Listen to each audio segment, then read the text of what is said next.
listening to Radio Sputnik. Telling the untold. Welcome to the Open University of the Airwaves with George Galloway. Only on Sputnik Radio. It's the trial of the century, opening this week in London. The fate of Julian Assange will be heard in a London courtroom. On trial is not Julian Assange. On trial is British justice. On trial is British journalism, publishing. On trial is democracy itself. We'll be talking about this momentous legal battle which is taking shape now as I speak in London. And Bernie Sanders is burning up the track. And I'm calling the mother of all talk shows, calls Bernie Sanders the winner of the Democratic Party nomination to face Donald J. Trump for the presidency of the United States in November. We'll be talking about both of those things. We'll be talking about Syria, Lebanon, Nicaragua, Venezuela, and we'll be talking about it on radio with pictures, because this is the mother of all talk shows. It's the Open University of the Airwaves. It's the College of Knowledge, and there's no tuition fees, and you are positively encouraged to speak back to the teacher. So fasten your seatbelts. It's going to be, as always, a bumpy ride. Radio Sputnik. We speak your language. The mother of all talk shows. The only education you can get for free.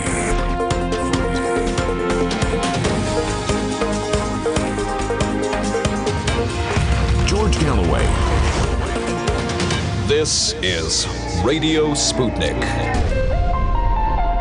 And this is London, but broadcasting to you, of course, all over the world. Thanks to the wonders of the internet and SputnikNews.com. We're on FM in the Washington, D.C. area of the United States. 105.5 are the magic numbers there. And on AM radio across the United States from sea to shining sea. But as I implied earlier, this is a unique operation, this one. This is a radio show with pictures. And many of you, perhaps most of you, are watching as well as listening. And if you are watching on Facebook, it's vital that you share with all of your followers, all of your contacts, all of your friends, because we want to get back up to that 1 million viewer mark that we reached just once on episode 29, 1.15 million views. We've no idea how many listens, of course. I don't know what ratio I should pick. I should notionally name. But I think I can say this. If we've had 7.5 million views in the last 35 episodes of the mother of all talk shows, we've surely had 10 million views and listens combined together. Now, of course, you can watch on YouTube, you can watch on Twitter, you can watch on my platforms, you can watch on RT's, on RT UK News, on RT.com, on Facebook, and on YouTube. On Twitter, you'll have to go to mine, @George Galloway. It's got a blue tick. Don't be confused by imitations. There's a poll running on there now. Who should the UK extradite to the US? A. Julian Assange. B. Prince Andrew. C. Piers Morgan. You can vote now on my Twitter feed. I've called it for Bernie Sanders. His stunning victory in Nevada, landslide victory in Nevada, marks the first time ever in US political history that any candidate has won the first 3 contests, and he has already. And he's headed into Carolina, he's headed into Super Tuesday, and he will, within 10 days, almost certainly establish a literally unbeatable lead. And therefore, unless something happens to Bernie Sanders, he is ineluctably going to be the Democratic Party nominee. And I want to take a few moments to pay tribute to what is, by any standards, in modern British and American and indeed world political history, an achievement like no other. This man is 77 years old. This man has a spring in his step like no man or woman half his age could possibly have after 5 years of unrelenting campaigning. The slings and arrows of the slanderers, of the people who would bring him down, the dogs barking at his heels as his caravan moves on. This man's achievement of standing up to the scrutiny under which he has is quite unprecedented. Bernie Sanders is a socialist standing for president in the land of Joe McCarthy, in the land of Richard Nixon, in the land of Lyndon Johnson, in the land of all of that which has gone before. He's a democratic socialist, self-defined, and he's winning out the park the Democratic Party's nomination. His unrelenting focus on the majority of citizens in the United States, placing squarely on the proper culprits the reasons for the widespread poverty, homelessness, hunger, lack of health provision, and all the crimes and sins of the American state over a century and more, has been truly phenomenal. A laser-like focus on the 1%, comparing the lives of the vast majority with the lives of the billionaires, 400 of whom own most of the wealth in America, a country of hundreds of millions of people, 400 billionaires. He contrasts daily, hourly, minute by minute, the lives of plenty enjoyed by the wealthy and compares it with the life of struggle and worse of the American working class. And he doesn't eschew the term working class. It used to be the norm in American politics to describe working people as the middle class. No, says Bernie. You are the working class, and it is your work, your labor, which makes the wealth enjoyed by the few. As a matter of fact, I would have advised them on 2 or 3 occasions to turn down the dial a bit. I was going to say bile. Turn down the dial a bit on the class war rhetoric that you are employing. But he has not. Instead, he's turned it up. He's doubled down on his economistic critique of American capitalism and America's imperialist role in the world. And he's been doing it for 40 years. I really take my hat off to this man. They've all been out to get him. They've all been out to destroy him. They're still out to get him. But on and on he goes, indefatigably, relentlessly, with energy and with elan, with humor. This man is a phenomenon. Bernie Sanders is the leader that Jeremy Corbyn could have been, should have been, promised to be. He kept on going, Sanders. When he was cheated in 2016, he didn't go back to parliamentary games in the US Senate. He stayed on the road.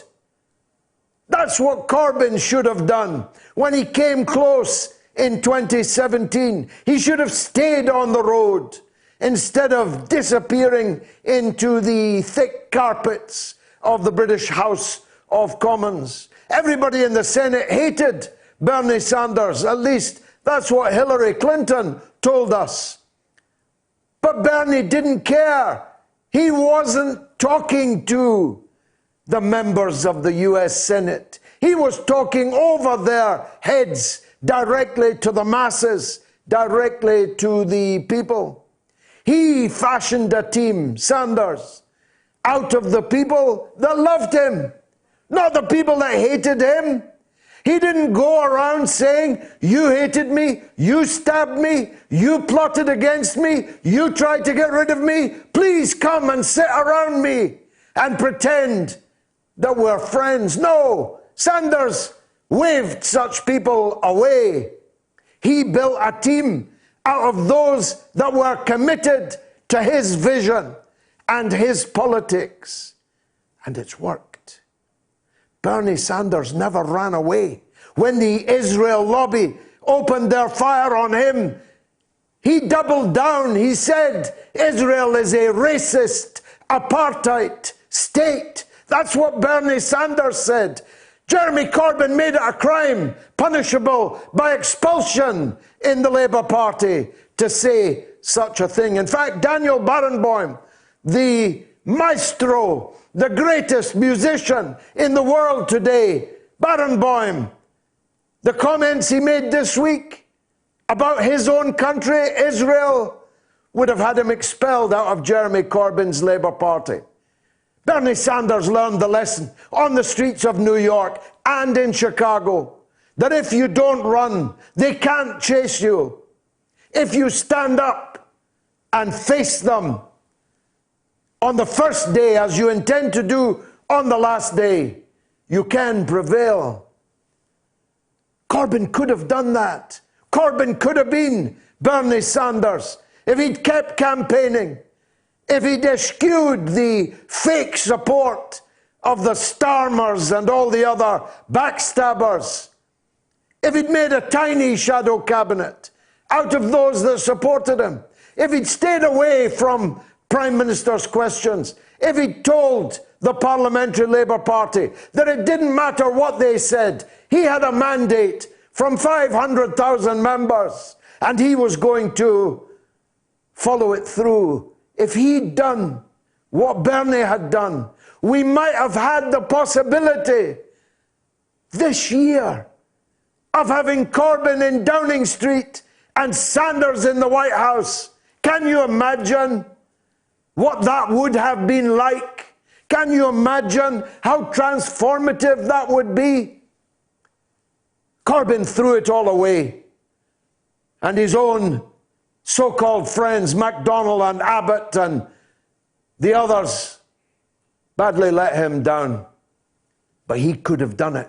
He's just as energetic as Bernie, just as dedicated to his political philosophy, just as consistent over decades as Bernie Sanders has been, but he threw it all away. Well, never mind. Bernie, I'm certain, is going to do it unless something happens to him. Now, some people don't like me talking about that, but I could still feel the tears on my cheeks when Jack Kennedy was murdered, almost certainly by the deep state of the United States. I can still feel the tears on my face when Dr. King was murdered, almost certainly by the agents of the deep state. I can still feel the tears on my face when Robert Kennedy was murdered, almost certainly by agents of the deep state. I can still feel the tears on my face, 55 years on, at the murder of Malcolm X, almost certainly by agents of the American deep state. So don't think I'm being apocalyptic. Don't think I'm being over-dramatic. There is a long, long list of political leaders who could have changed things being undone by the bullets of assassins. So I hope the Secret Service is looking after Bernie, but I wouldn't count on it. If I were you, Bernie, I'd use some of those dollars that you've raised in such abundance with an average donation of just $18, I'd use it for my own security detail. Don't leave it to the FBI, now will you? Speaking of the American deep state, this week in London, the trial of the extradition application by the government of the United States for the extradition of Julian Assange begins in a tightly fortified London courtroom. Julian Assange is one of the greatest men of our age. Julian Assange is the greatest publisher that ever lived. Julian Assange is the greatest whistleblower that ever lived. Julian Assange is honest and true, and not a single word that he ever published, not one, has had to be retracted as being false or wrong.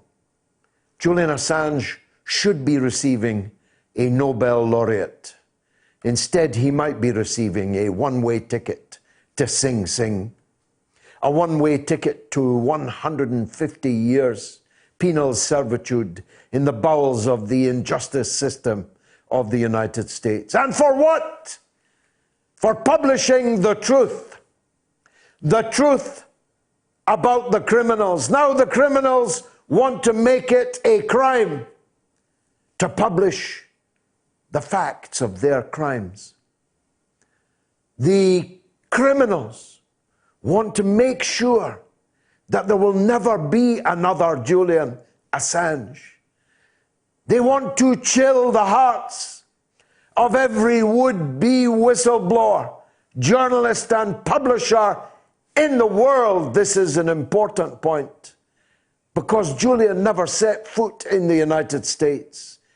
Nothing that he published was published in the United States. Julian is an Australian citizen. He was working in Europe. Therefore, any publisher, any journalist working in Europe can be subject to exactly the same demand under the one-sided extradition treaty that the United States and Britain have signed. David Blunkett, the Home Secretary in Tony Blair's government, did many bad things, but no worse than the one-sided extradition treaty that he signed on our behalf in the summertime when the House was not sitting behind the backs of our parliamentarians, one of which at that time was me.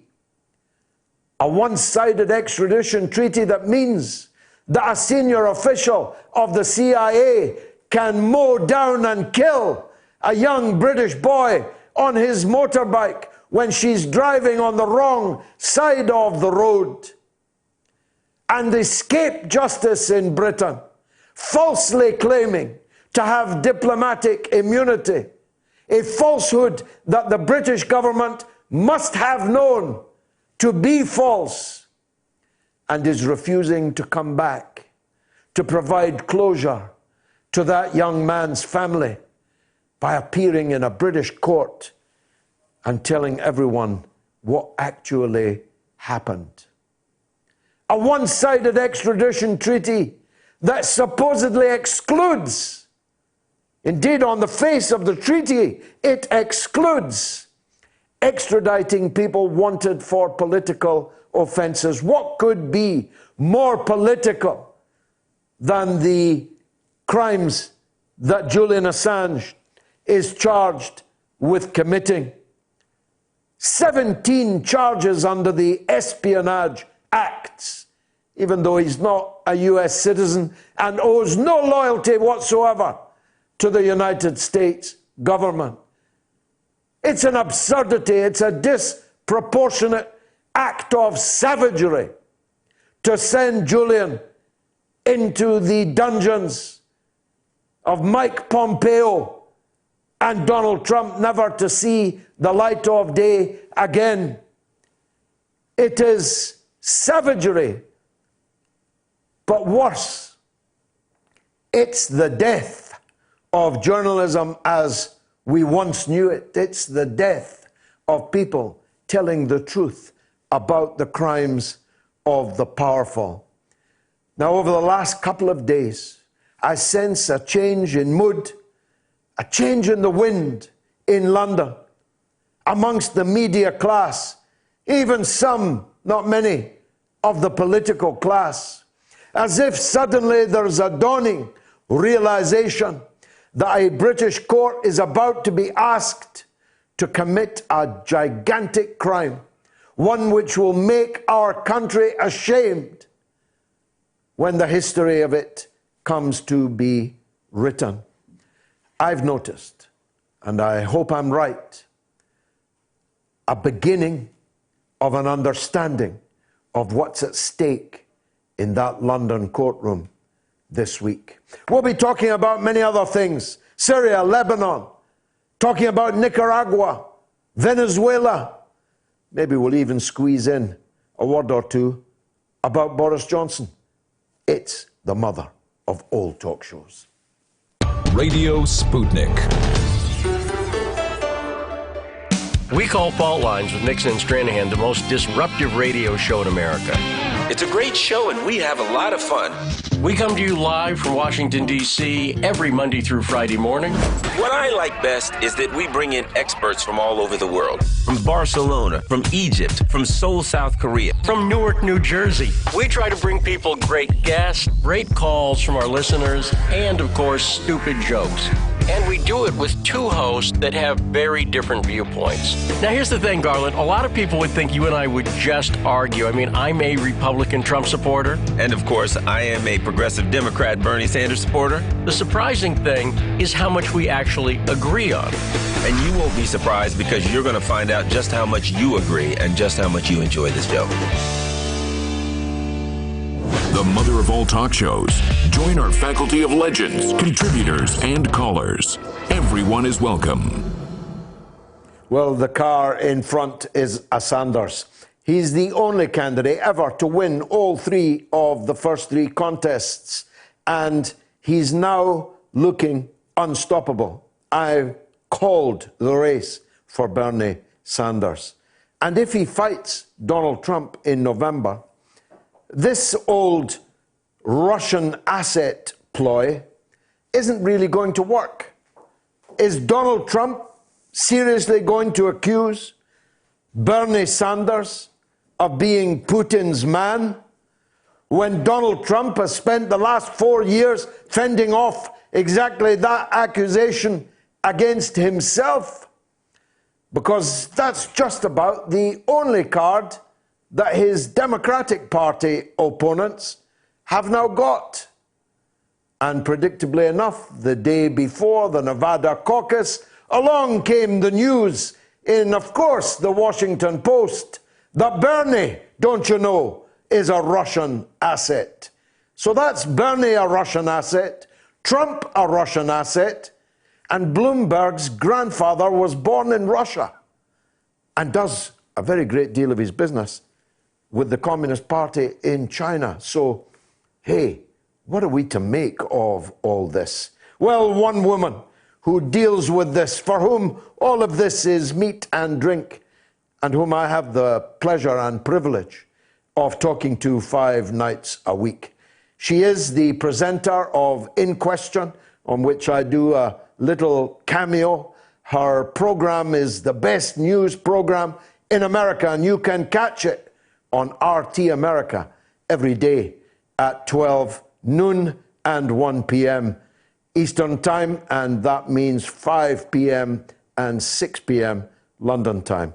I get the pleasure every day. You've got the pleasure this week of talking with the one and only Manila Chan. Manila, welcome indeed again to the mother of all talk shows. Wonderful to see you.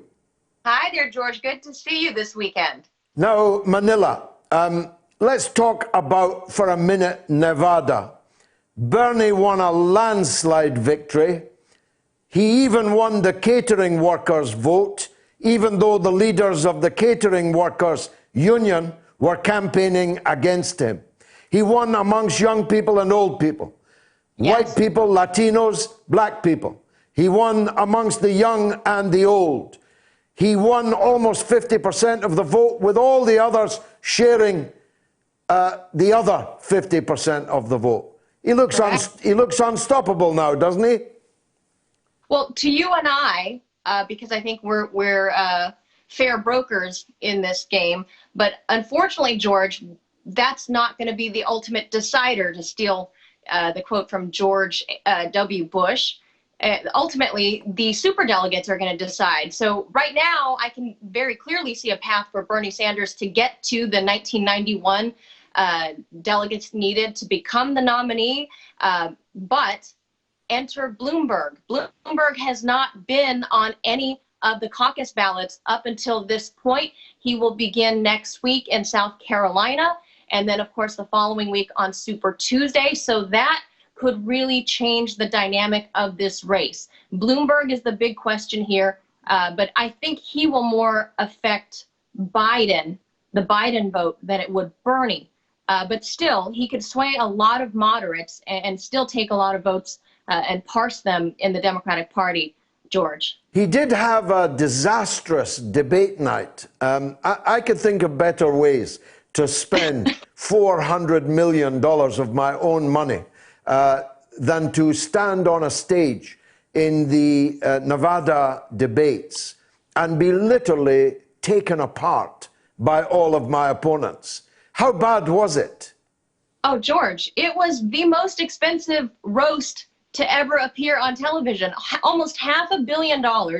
And Bloomberg, not even being on the ballot, the Democrats all went after him, every single one of them. They all, traded a few jabs and a few barbs here and there, but everybody was on Bloomberg. So I'm not sure if it's the fear and anticipation of the unknown because of Bloomberg, or it's just that they know they have to combat his endless boatloads of money. Because at the end of the day, George, just like advertising from Coca-Cola or McDonald's or Pepsi or what have you, when you are bombarded, as we are here stateside, wherever you turn, there is a Bloomberg advertisement. It's on radio, it's on your computer, it's on television, except for RT, of course.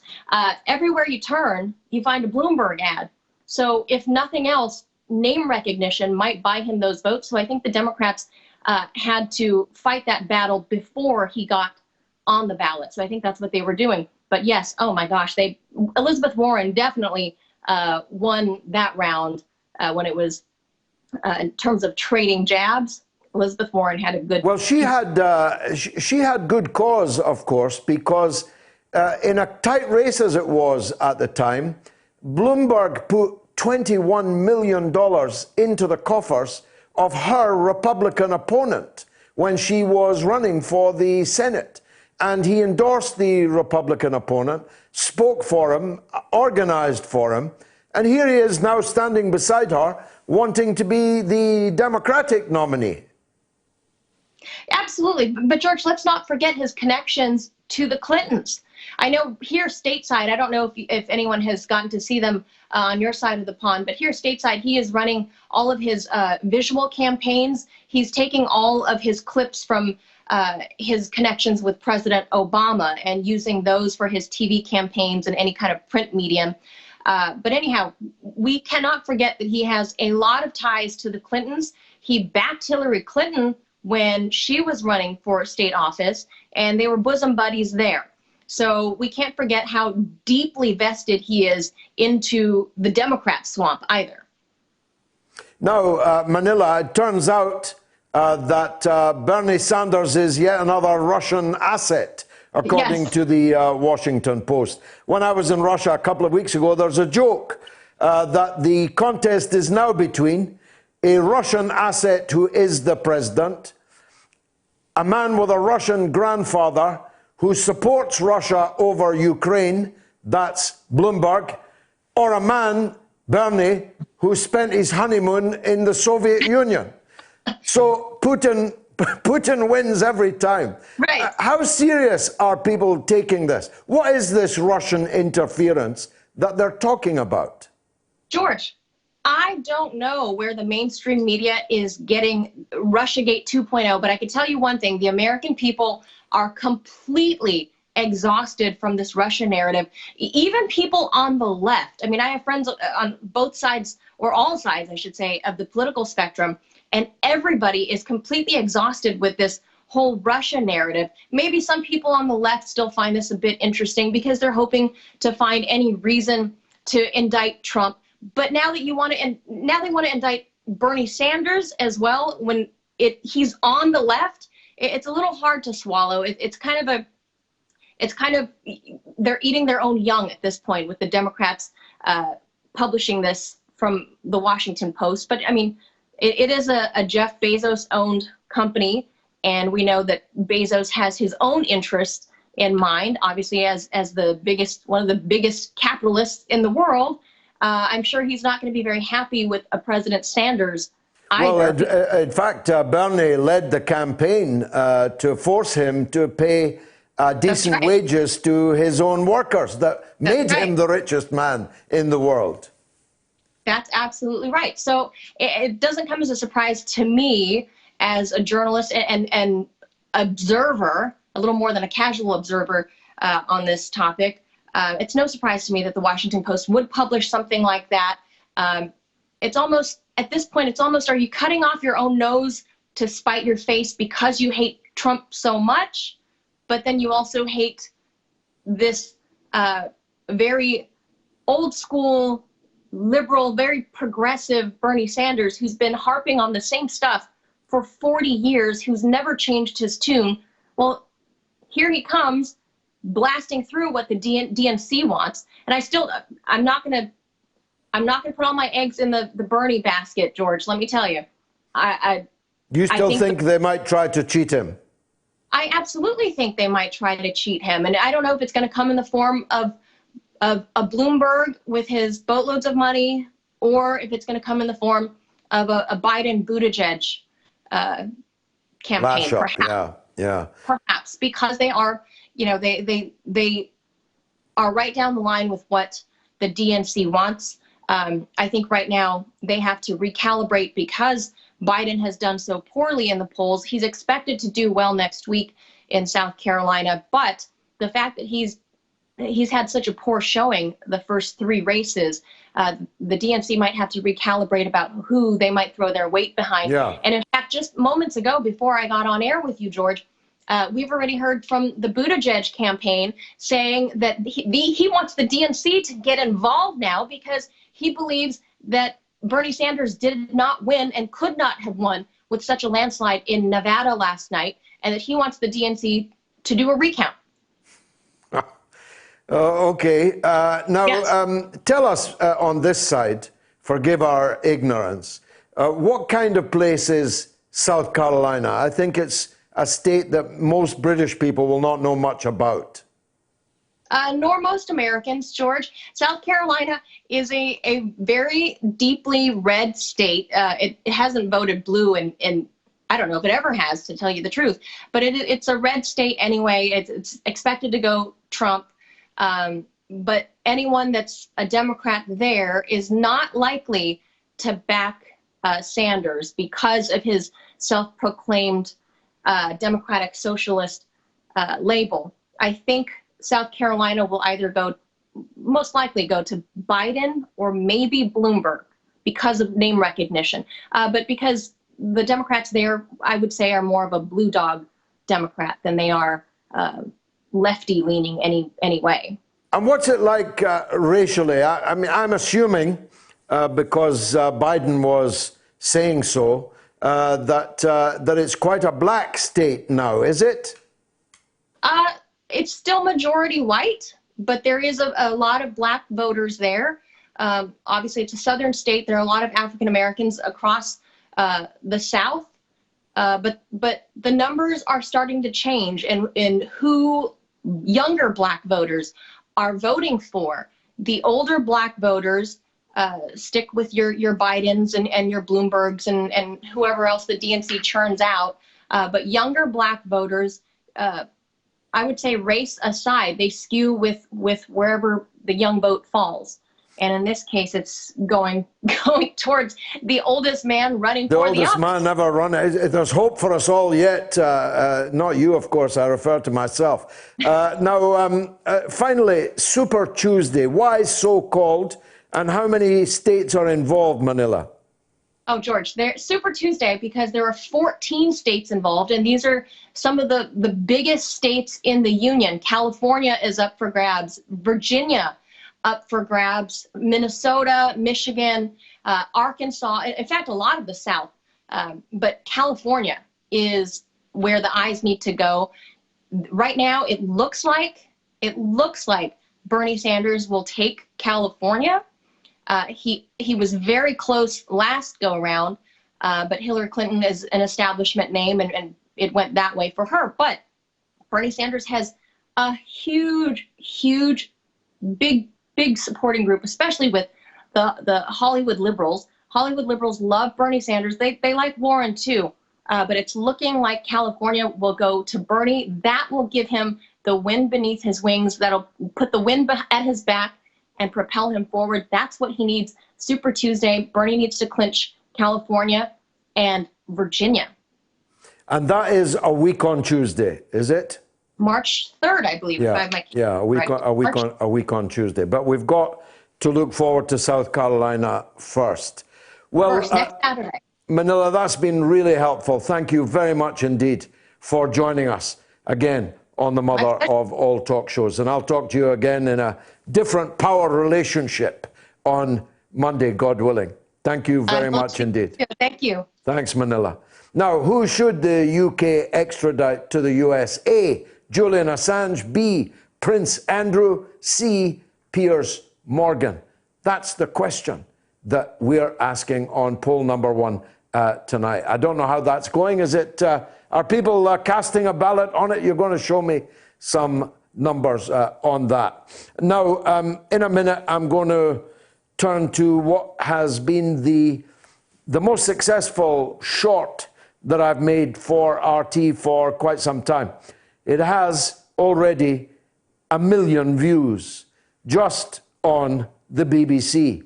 But I do think that before you watch it, I should say a word or two.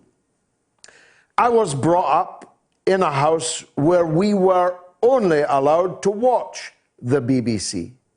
We were never allowed to watch ITV. Until this day, I have never seen an episode of Coronation Street, for example, the long-running soap on ITV.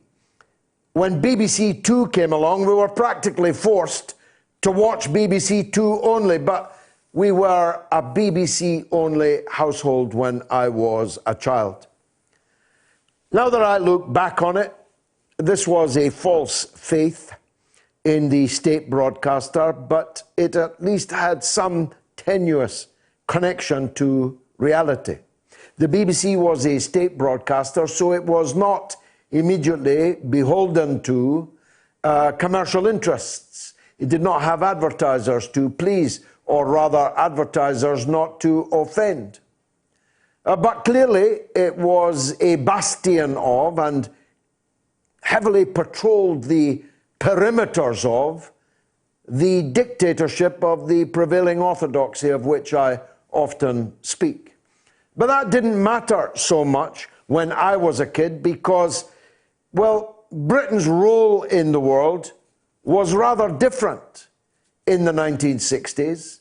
Not entirely different, but rather different to that which it had been and that which it would become.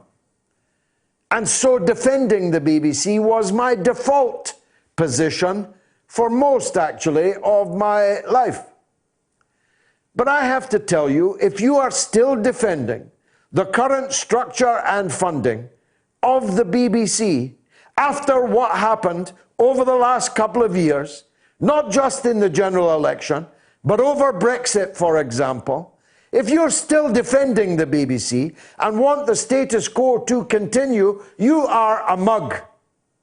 These people are laughing at you. Gary Lineker with his £1.75 million a year to present sometimes Match of the Day. Graham Norton, the sniggering smut merchant that embarrasses you in front of your children or your parents for millions of your money, and all the 20, 30, 40 other so-called celebrities that are coining it at your expense. And if you don't pay, you could go to jail. You'll be fined £1,000. And if you don't pay it, they'll add the court costs on top. And if you don't or can't pay it, you'll go to prison. As you'll see in this short, this is a serious business. And in the middle part, as it will soon be, of the 21st century, to fund a $5 billion a year monopoly state broadcaster by a compulsory poll tax, well, that's just bonkers. Take a look at what I said on RT on the BBC.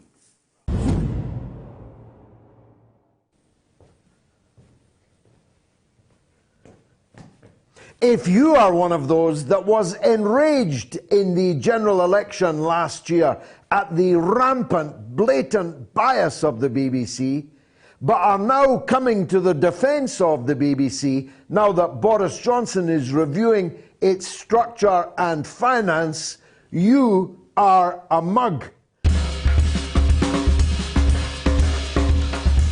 The BBC is based on a mid-20th century style financial package which cannot possibly be allowed to survive into the middle of the 21st. £4 billion in licence fees are extorted ruthlessly by the British Broadcasting Corporation, a state broadcaster, by a compulsory poll tax paid on pain of imprisonment, literally going to jail if you don't pay it. The biggest number of women convicted of criminal offences in Britain in 2019 were convicted of licence fee offences. They've got another £1 billion of income on top of that, either directly from the government or from the sales of products made by virtue of that public expenditure in the first place. So that's £5 billion a year, all coming from a compulsory poll tax, which takes no account of your ability to pay.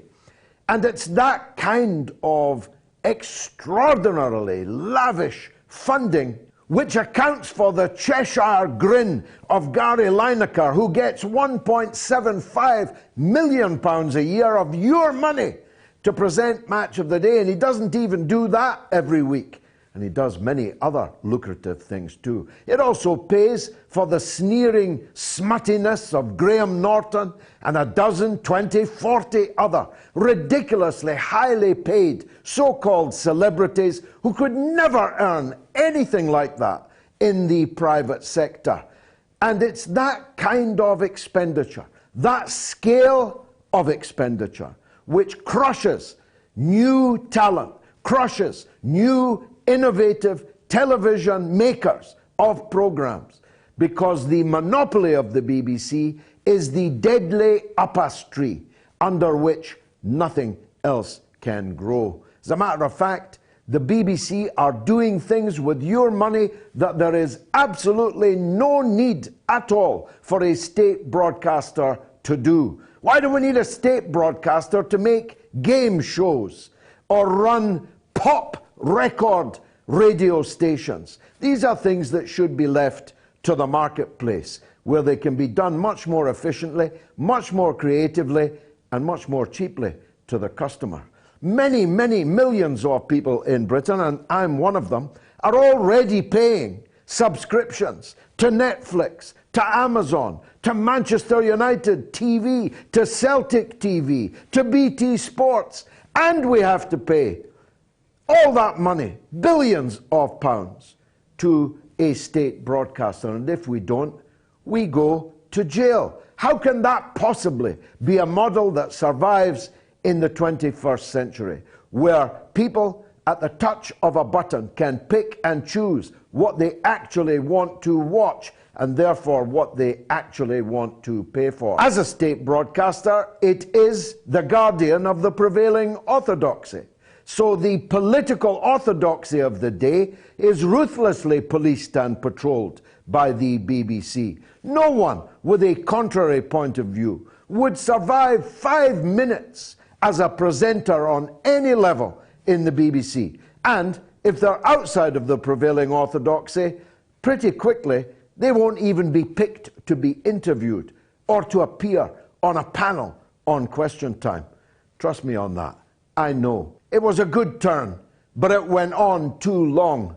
It became too big, too bloated, too corrupt, and too arrogant. In this day and age, the BBC will have to take its place in competition with all other creators of content on a level playing field, and will have to compete fairly. There are many ways that people can pay for the things that the BBC, which originally was set up to do, we can still have it. If we want to pay for David Attenborough, or you want to pay Gary Lineker his $1.7 million just to see him on Match of the Day. As a matter of fact, other football programs are available and even better. If you want BBC programs, you've only got to scroll down on your remote control and you can pay for them. The BBC has no place in most of the activities that it is currently conducting. Once upon a time, the BBC was said to be in possession of Reithian values, whatever that means. Not even sure what it meant at the time. Certainly doesn't apply now. It's time to lay a wreath on the Reithian values of the BBC. Have something to say? Do you disagree with George? Then call us now and give us your view. Well, that's my take. What's yours? Let me know. Come and have a go if you think you're hard enough. The BBC, predictably, has sniped all week through the mouths or pens of their contributors, usually well-paid ones, about my take on this. But I believe I've caught the zeitgeist here. I think people are fed up, tired of paying for the BBC. As I put it some time ago, I'm not prepared to pay to be lied to. And I have been systematically lied to by the BBC. And I've watched people that I cared for smeared and destroyed by the BBC. And I'm not prepared to pay for the privilege of doing it. I don't mind that it's on TV. I'm in favour of 1,000 flowers blooming. I'm in favour of Laura Kuenssberg and the rest having absolute freedom to spout their nonsense. But I'm not going to be forced to pay for it when I don't watch it. I'm not prepared to agree that the country should be forced to pay for it. Who should the UK extradite to the US? You'll love this. A, Julian Assange, 8%. B, Prince Andrew, 75%. C, Piers Morgan, 17%. Piers has been, of course, before. He went to CNN to take over the Larry King show. He didn't survive, but not because he's not a good broadcaster. He is a very good broadcaster, but 17% of you want to send him back to the United States. Sorry, Piers, but that's the question they posed. A Anon says, George, you've given us an impossible conundrum with the latter two options on your poll, Prince Andrew and Piers Morgan. And James Lewis in the United States says, regarding your poll, you can all keep Piers, please. And the Black Russian hacker says, we need a travel ban on Piers Morgan and Prince Andrew. Alan Morrissey says, if Assange is sent away, it will be another great stain on the area formerly known as Great Britain. Let's take a call from New York, from Chuck. Go ahead, Chuck. Yes, thank you for all you do for everyone. Thank you, sir. I'm so glad that you brought up Julian Assange. Yeah. But right now, I mean, that was earlier, with Piers Morgan and all of these pundits, which are actually puppets for the media propaganda of the United States, I thank you also for bringing up that. Thanks. Back to Julian, tomorrow is such a huge day. And I hope the United States empire realizes that they're failing and we need justice for the people. And that's what you're working for. Tell me this, Chuck, is there a big anticipation in the U.S. media about what will happen if he is extradited? I mean, do people realize how important it is? No, there's nothing in the U.S. media. Really? Yeah, nothing. Such nothing a big that story I see here. at all. What I mean, about... on the media channels, if you look at the media channels, there were like 65, 85, I'm not sure right there. But now there are only 8 conglomerates that control it all. Yeah. Yet last night, regarding Bernie and Las Vegas, or not Las Vegas, Nevada, but Nevada, where they were earlier saying Bernie can't get black votes. He won 50% of the Hispanic votes. Yeah.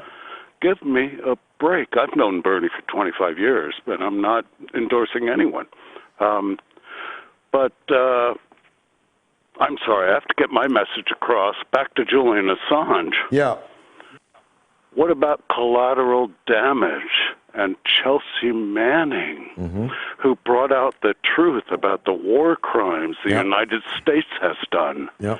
Why doesn't the ICC, International Criminal Court, why isn't Israel part of that? And I'm not anti-Semitic. I have a very nice Jewish friend I've known for 25 years. His name is Bernie Sanders. Brilliant, Chuck. Thanks very much for that call. You suckered me in there brilliantly. Well done. By the way, well done, Tyson Fury, champion of the world. Linda's on line 2. She's in New Mexico. Linda, welcome. Hello, George. Nice to hear from you. Go ahead. Thank you. Bernie is my favorite candidate. I think his policies are mostly great for America. I'm very disturbed that he's come out about the intelligence briefing saying that Russia is helping his campaign. And he has said, let's be clear, Russians want to undermine American democracy by dividing us. And unlike the current president, I stand firmly against their efforts and any other foreign power that wants to interfere in our elections. And knowing what I know, and he should know, about how wrong the intelligence agencies have been throughout their history, from the Gulf of Tonkin, from WMDs, and the damage that they cause consistently, I am very concerned with him saying that. Yeah, I mean, he made a biting attack on Russia, not for the first time. And it would have been better if he had adumbrated the other countries in the world that are seeking to interfere in America's elections. That's undoubtedly true, Linda. But he was in a very difficult situation. You see, the agencies called him in and gave him a classified briefing. That is to say, he was not entitled to talk about it outside. They gave him a classified briefing 1 month before, in which they alleged that Russia was trying to help him. This is after 4 years of telling us the Russians were trying to help his opponent, Donald Trump, but they were trying to help him win the nomination. Now, I don't know if they gave him any evidence. There's certainly zero evidence in the public domain. The Washington Post, which broke the story on the eve of the Nevada caucus, didn't seem to have done Bernie any harm there. Perhaps they're all Russian agents in Nevada. Perhaps the whole country is filled with Russian agents. Who knows? But not a scintilla of evidence. What are they talking about? Are they talking about tweeting? Are they talking about Facebooking? Are they talking about the implanting of electronic chips in the minds of the American people? What is this Russian interference? What do they actually mean by it, Linda? It's McCarthyism. It only benefits Raytheon and the military-industrial complex were in a new Cold War. They're tearing up nuclear arms treaties, and I really wish that Bernie wouldn't promote that in any way. No, I agree. I think he should have handled it differently, but I'm not going to pretend it wasn't a difficult shot for him to return. If you're the red-hot favorite and you are running as a socialist to be president of the United States, and the agencies tell you that they have evidence that the Russians are seeking to boost you, then the very least I think that he could have said was what he did say, which is that I don't want any Russian interference or the interference of any other country in the world in America's political affairs. That's what I would have said if I was running to be Prime Minister of Britain. And MI5 called me in and said, we've got evidence that the Russians are trying to boost your campaign. I would say, I don't want the Russians to boost my campaign. I don't want anybody in the world to interfere in British politics. Isn't that all essentially that Bernie said? I certainly hope that you're right. And if he wins, I hope he does. I certainly hope he completely changes the people in charge of our intelligence agencies, because it's a disaster. Well, if he doesn't, Linda, he's more of a fool than I thought he was, because that is a sine qua non, really, of a Sanders presidency. If he doesn't change the deep state will change him. And that goes for Donald Trump, too, if he wins the presidential election. Linda in New Mexico, thank you for that. Let's get people on the line, as many as possible. Let me read a couple more before the break of the messages. Matt Fry says Assange should be extradited to freedom. Prince Andrew should be extradited to the US. Piers Morgan should be extradited to the moon. And Viscount John Bull says America will not elect a socialist as their president of the United States. There needs to be a crossover candidate. And Anthony Hayes says, great monologue tonight on the best show in town. Keep up the great work, and let's hope Assange is a free man soon. Amen. Fra Hughes, my old friend in the north of Ireland, says Corbyn would have had the same popular endorsement of the people that Sanders is enjoying had Labour honoured the people's vote. Are we witnessing a North American mass MAS type movement against austerity, or another false dawn? Will Sanders betray us? Well, nothing is ever as good or as bad as it first appears, Fra, as you well know. But to get Bernie Sanders in the White House, rather than the guy who's there now, rather than all the guys that have been there before him, definitely counts as a step forward for me. Dr. Fath, URS, I can't read out your message just because it's too provocative, but I sincerely thank you for it, and I hope you will forgive me. My old friend again in Ireland, Filza Siddiqui, says, in the past, Erdogan won my heart on many occasions, but his invasion of Idlib and threats to the Syrians have confused me. Is it an attempt to make way for the Kurds or grabbing Syrian land? Well, we'll be talking to the one and only Eva Bartlett on that very subject after the news, Filza. And Ab McKnight says what Sanders is doing is exactly what Corbyn did. The English media, all bar Channel 4 News, were relentless in their smear tactics. Crikey, not the Channel 4 News I saw. Including the pro-Labour Guardian. Everywhere he went, hundreds turned up to cheer him. Well, the media said he was hated. Brainwashing won. Bernie will get the same. Common sense says nobody hates Bernie. Some just don't want him as president. And Process Bloke says, you've just told Sanders to pay for his own bodyguards. If that's the case, what chance has Assange got of living very long, going by your theory? Or why have they not topped him in jail like they supposedly did Epstein? And by email, Tony says, the DNC hates Bernie more than Trump. The DNC will pull the rug from beneath him. Well, much more of this over the next 2 hours, but pretty shortly I have to go to the news. Coming up right after the news is writer, journalist, and human rights activist, the great Eva Bartlett. I promise you, you will not want to miss her.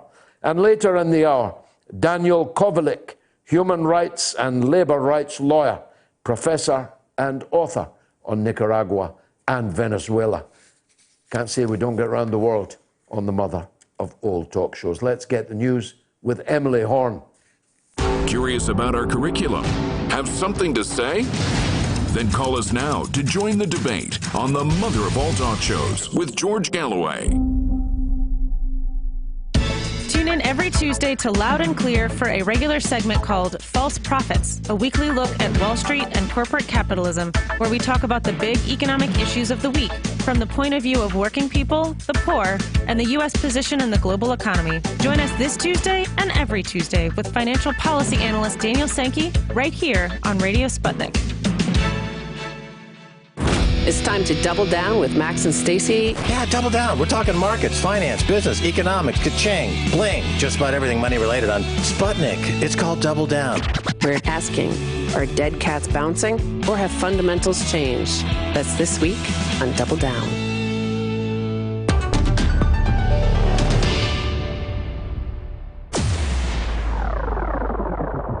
Radio Sputnik. We speak your language.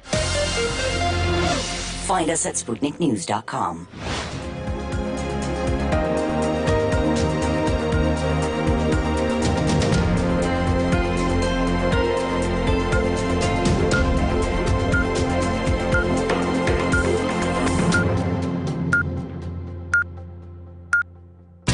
Radio Sputnik News.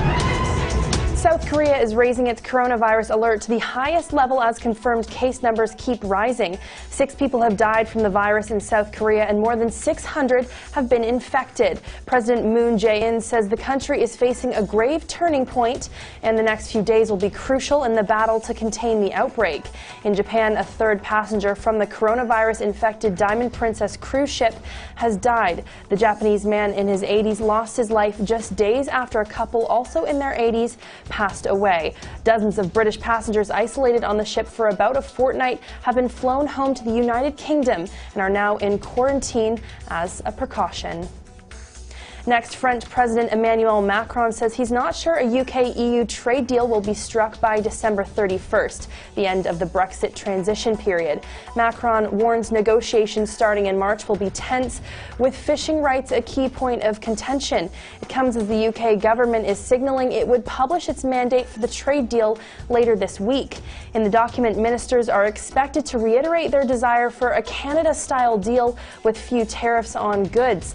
The French president said he's not sure that an agreement will be reached between now and the end of the year.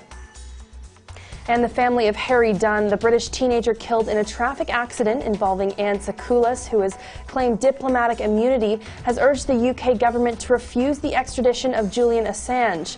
The Dunn family spokesman is accusing the US of hypocrisy in seeking Assange's extradition despite rejecting the return of Anne Sakoulas. She's suspected of causing the teenager's death by dangerous driving. The family says the Foreign Secretary told them he's reviewing all options. The 19-year-old's parents have called on Foreign Secretary Dominic Raab and the government to refuse any further extradition requests by the U.S., including that of the WikiLeaks co-founder. The U.S. Secretary of State Mike Pompeo has rejected extraditing Sakoulas, a U.S. national and the wife of an intelligence officer.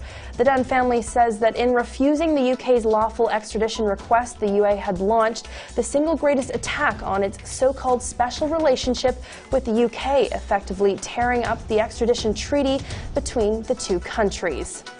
And a daredevil inventor known as Mad Mike Hughes has died after launching himself in a homemade rocket which crashed in the California desert.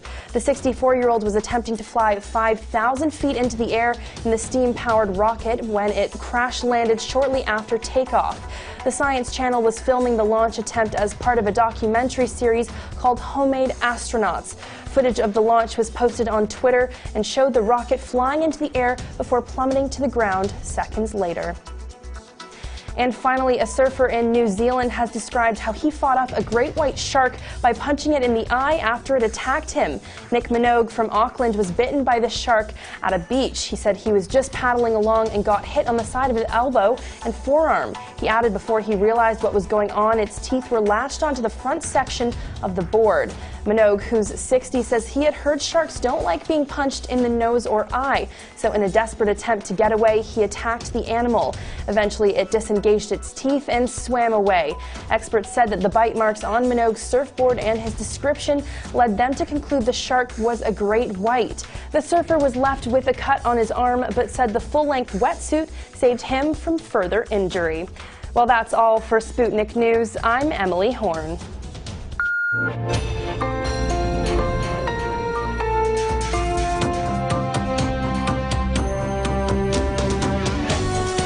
You're listening to Radio Sputnik. Telling the untold. Welcome to the Open University of the Airwaves with George Galloway. Only on Sputnik Radio. This is the mother of all talk shows and the mother of reportage about Syria is with me in the studio now. Eva Bartlett will look young to you to be the mother of such reportage, but given the scale of the mendacity that we have been treated to over the last, well, now 8 or 9 years on the Syria question, it has been so vital that people like Eva Bartlett, Vanessa Beeley, and only a handful of others have been prepared doggedly to represent the truth in the face of falsehood. It's an organized falsehood. I want to make that absolutely clear. This is not journalists making mistakes. This is not teenage scribblers that don't remember 9/11 and Al-Qaeda and Bin Laden and so on. This is not ingenues who don't know the difference between ISIS and Al-Qaeda and moderate opposition. This is systematic, paid for, deliberate falsehood to deceive the people of the world into believing that the conflict in Syria is an existential one between a brutal dictatorship in Damascus and freedom fighters on the other. Even though those freedom fighters have themselves filmed themselves cutting off the heads of children, eating the hearts of slain combatants, phoning the mothers of soldiers they've just killed to tell them that they had just decapitated the woman's son. This is a deliberate state policy of disinformation, misinformation, deception, and evidence now abounds of fake attacks, fake chemical attacks, fake actions of all kinds, mounted with the as an active operation by Western governments. Eva Bartlett has stood firm against this organized deception from the beginning, and now she's being vindicated on a daily basis. And it's a real pleasure, an honor, in fact, Eva, to welcome you to the mother of all talk shows. Thanks for coming. We're going to be speaking on the same platform on Tuesday for Julian Assange, and we have a guest later to talk about Assange. So I'll concentrate on another of your areas of expertise, namely the conflict in Syria. Somebody wrote just a few minutes ago from Ireland to say that she had long admired Erdogan, but now that she sees what he's doing in the Idlib province of Syria, she's confused. What is actually happening in Idlib? Idlib is one of the last strongholds of terrorism in Syria, and notably one of the major strongholds of Al-Qaeda or al-Nusra in Syria. And this is something various U.S. officials have acknowledged. We have Brett McGurk, who's the former special envoy, and he himself said it was the largest hotbed of al-Qaeda since 9/11. And more recently, Sky News interviewed another U.S. official, I can't remember the guy's name, and he said... He's a serving officer. Yeah, and he said something to the effect that Idlib attracts terrorists or something to that effect, essentially recognizing that whereas what Sky News, BBC, Channel 4, Guardian, etc., media would omit the fact that Idlib has a huge concentration of al-Qaeda terrorists. It does have civilians, of course, as well, and this is the whole thing. Well, the civilians are their prisoners. Absolutely, and as with every liberation prior to Idlib, with Ghouta, with Aleppo, there's always the question of civilians being held hostage by these terrorists, because the Syrians and the Russians opened humanitarian corridors to facilitate these civilians leaving the areas to safe areas in the Syrian government areas.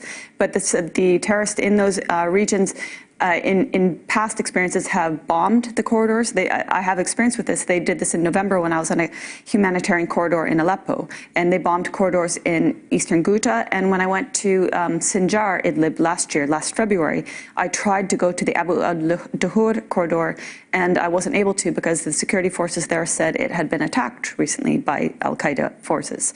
So this is the thing, like civilians try to exit, sometimes they're successful, but largely they're prevented from doing so because of the terrorists within these areas. So where does Erdogan come in?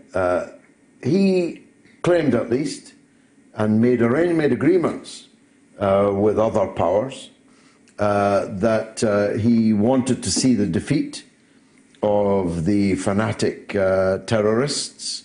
Why is he now using Turkish military power, and by extension NATO military assets, to defend ISIS and al-Qaeda holed up in Idlib?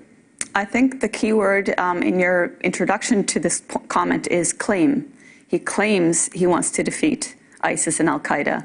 But Turkey, Erdogan has been backing terrorists in Syria, if not from the very beginning, from very early on.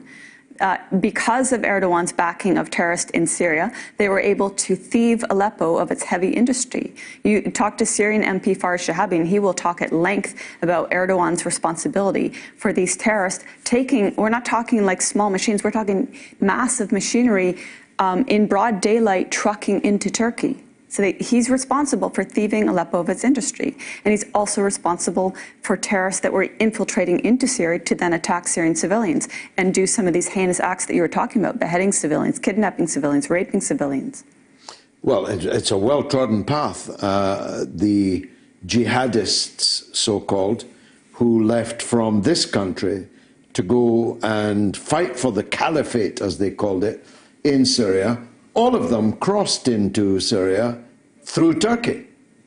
And Turkey must have known the purpose of a group of British Muslims arriving in Turkey and heading for the Syrian border. They weren't going there to see the ancient ruins. Well, the late Serena Shem, may she rest in peace, was documenting terrorists infiltrating into Syria through Turkish borders. And she had been documenting them, I believe, terrorists and weaponry entering at least the weaponry via humanitarian aid trucks. And then she had a press TV interview in which she said she feared for her life, that Turkish intelligence was threatening her, and the next day she had a car accident and is no longer with us. Indeed so. And I'm still in touch with her mother. As you say, God rest her soul. Now, the Turkish angle, though, is not just a little local difficulty. Turkey is not only a member of NATO, but it is now confronting, literally, sometimes head-to-head, not just the Syrian armed forces, but the Russian. Russian jets are bombing the fighters allied to Turkey. This, therefore, has geopolitical implications. What's going to happen? How is that going to be kept under control? I can't forecast how things will be kept under control. All I can say is that I'd like to rather focus on the media portrayal of what's happening, because Syria has a legal right to fight terrorism, and it has an obligation for the Syrian civilians to fight terrorism and to restore Idlib to peace. Because it's not only the civilians within Idlib that are subject to the terrorist rule, but it's civilians in areas where outside of Idlib, from where terrorist attacks occur. And I would refer to an attack on the Christian town of Maharde in September, I want to say 2018. I went to that town and interviewed one man who lost his 3 children, his mother and his wife, to such a terrorist attack. Now, those terrorists might have been on the periphery in northern Hama, but they might also have come from Idlib. And this is the point. Once these terrorists are eradicated, then these towns are no longer attacked. And in terms of media coverage, I'm sure you're aware, George, that a week or so ago, Aleppo's countryside was restored to peace. And this meant a cessation of the terrorist attacks on the people of Aleppo. And I think a lot of people might not be aware these attacks were going on because Aleppo was liberated in 2016. But nonetheless, because the terrorists were still in the outskirts of Aleppo, they were able to continue attacking civilians, continue slaughtering civilians, to the complete and utter silence of the Western corporate media. Not only that, but when Idlib countryside was liberated, the whole city of Aleppo was out on the streets, celebrating, hundreds of thousands of people. I never saw 1 inch of footage or 1 picture anywhere in the so-called mainstream media recording what was the clear evidence of the public in Aleppo, their support for their government and their armies, liberation of the territory. Absolutely, and this is a repeat of December 2016 when Aleppo city was liberated. At that time, Syrians were on the streets celebrating, and Western media, I was back in North America, and Western media was saying Aleppo fell.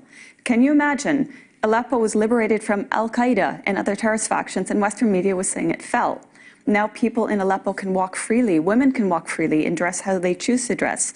And the Western media is trying to sell it that Aleppo fell. And one other thing, CNN recently, I noticed in their world news section an article saying the Syrian quote-unquote regime was bombing Eastern Ghouta. Well, I know you're aware that Eastern Ghouta was liberated in 2018.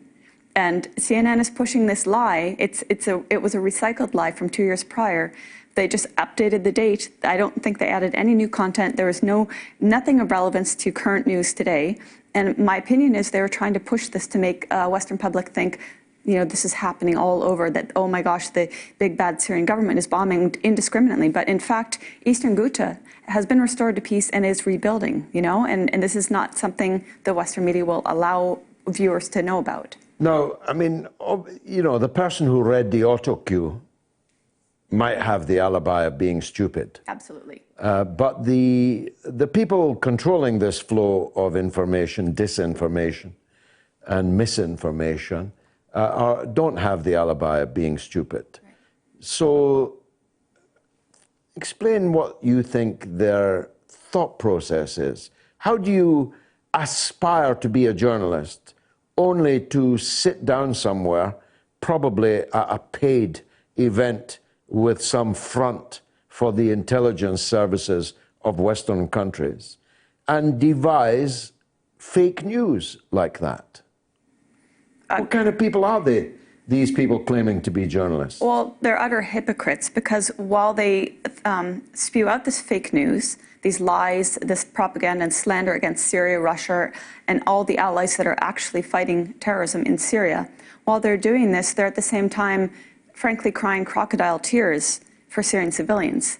They feign concern for Syrian civilians, but they don't give a damn about Syrian civilians. If they did, they would be supporting and reporting on the actual people defeating terrorism and restoring peace in Syria. I can't personally understand the mentality of a journalist that would abide by this sort of false reporting and war propaganda. But I think we've seen an increase in journalists who step down from such platforms because they cannot stomach it anymore. Yes, we interviewed one of them, Mr. Haddad, a week or two ago here. But they don't just publish their fake news. They accuse people like you, people like me, of being the source of the fake news. How do you cope with that. It's kind of easy for me. I've been coping with false accusations for 50 years. Does it hurt you? Does it damage you in any way? So it's only been about 4 years for me. And now at first, maybe I was like, what? How could you possibly say that? But now I'm like, oh, bravo, you just copy-pasted a slur that's been said about me a million times. The thing is, I don't care what they say about me or they think. I know what I'm reporting is true. I might sometimes when I'm speaking, not be as eloquent and articulate as I want to be, but I know 100% that I'm reporting exactly what I saw, exactly what I heard in Syria. And if people want to try to discredit me, go ahead. But as you said at the beginning, George, now it's 2020. More and more people have come to realize that what was said about Syria in 2011, 12, 13 was lies, and those people that stood their ground and were exposing that, as you said, have been vindicated. The bottom line is, what I do isn't for career or for money. To the contrary, I put money into what I do, but it is because I know it's the right thing to do. And the Syrian people, they've been ignored by corporate media. The corporate media has ignored, I don't know if I can come up with a percentage, let's say 3/4 of the population. That's a percentage offhand, but they've ignored the vast majority of Syrians in their reporting on Syria because it doesn't fit their narrative, which is demonizing anything to do with the Syrian leadership and army in order to facilitate a regime change or enforcement of a new government in Syria. Regime change. We're going to be talking later about other regime change operations in Nicaragua and Venezuela. There have been many successful regime change operations, but increasingly they're not successful. Right. They moved heaven and earth to destroy Syria, to destroy its secular being, essence, a place where a woman like you could sit with a man like me in public places, could argue, could wear what you like, could even drink alcohol if you were of that mind. A place where civil society actually existed, right. Besieged by hordes who wanted to turn Syria into the Tora Bora, the kind of society that exists in parts of Saudi Arabia and in parts of the caves of the Tora Bora in Afghanistan. This was their game, and it's failed. The Syrians were never going to accept it, never going to surrender to it, and their fight has been epic and historic, hasn't it? It's been heroic, absolutely heroic. When you have some of the most, no, not some, you have the most powerful nations on the world, in the world, arming terrorists, sending, weapons, inconceivable, powerful weapons to destroy Syria, and the Syrian people, who are the Syrian army, defending their land, and they come out victorious. It's phenomenal. I think the West thought that Syria would capitulate within a few months, and to the contrary, Syrians have lost quite a bit. They've sacrificed, it's the word, they've sacrificed immensely, but they've done so because it's their country and their future and their people. And like you said about women, Syrian women are strong, intelligent, proud. Educated, cultured. Yes, very much so. They hold positions of power in the government, and you mentioned them basically wanting to turn Syria into some backward civilization. And this is true, and they haven't succeeded. But at the beginning, you talked about the video that a terrorist sent to the mother of a Syrian soldier. This is common practice. This psychological torment is common practice. The village I mentioned, Maharde, when I was there, a neighbor of the man that I was interviewing, showed me his mobile phone, and he said, the terrorists, in whatever nearby area, are always sending us these videos, and these are taunting videos saying, we're sending missiles your way. It's our way of saying good morning to you. And this type of sick, sadistic torture happens all the time in Syria. And this is what the West is supporting. And this is what ignorant people, perhaps well-meaning, but come on, this is now 2020. If you're well-meaning and still so ignorant that you're supporting al-Qaeda in Syria, then you really should just step back and take up knitting or something, because you can't be supporting a revolution in Syria where the so-called rebels are hell-bent on destroying everything to do with the culture, the society, and just in public will execute people. when I went to Eastern Ghouta, to Duma, and went to the medical point where doctors were said to have treated victims of chemical weapons exposure, there was absolutely no evidence at all. No doctors that I spoke to, no medical staff that I spoke to supported that theory. They said to the contrary, they were only treating normal cases of war injuries, suffocation, choking, due to the bombings and basement conditions, etc. But when I was in the city of Duma, walking around talking with people, what they wanted to tell me was how they had suffered under the rule of Jaish al-Islam. And they wanted to tell me how Jaish al-Islam would cut people's head off with a sword or point blank execute them. And this was common throughout areas occupied by terrorist factions. So people in the West should really ask themselves what they're supporting. If you think you're supporting this grandiose, noble, revolutionary project, you're wrong. You're supporting sadistic savages who are trying to, but have failed to destroy Syria. Yeah, I don't think there are any such revolutionaries left, but those that did should hang their heads in shame for the years that they supported all of this going on. What happens to you now? The war's not over, but it's not the end of the beginning. It is the beginning of the end.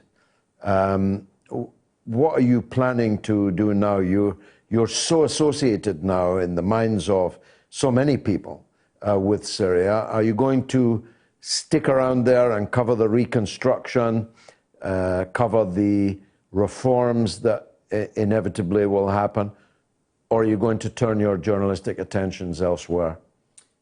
Well, thank you for asking. I do plan in the near future on going back to highlight more of the positive, the reconstruction and other positive aspects of life in Syria. But I haven't exclusively fully been, I was rather tunnel vision for a while on Syria, but I also last summer was in Donbass trying to share the suffering of civilians in frontline areas that are on a daily basis being shelled by Ukrainian forces. I'd like to go back there and do more work on that. And also, last year I was advocating for at least the attention to be shone on the plight of this journalist that was imprisoned in Ukraine on utterly false charges.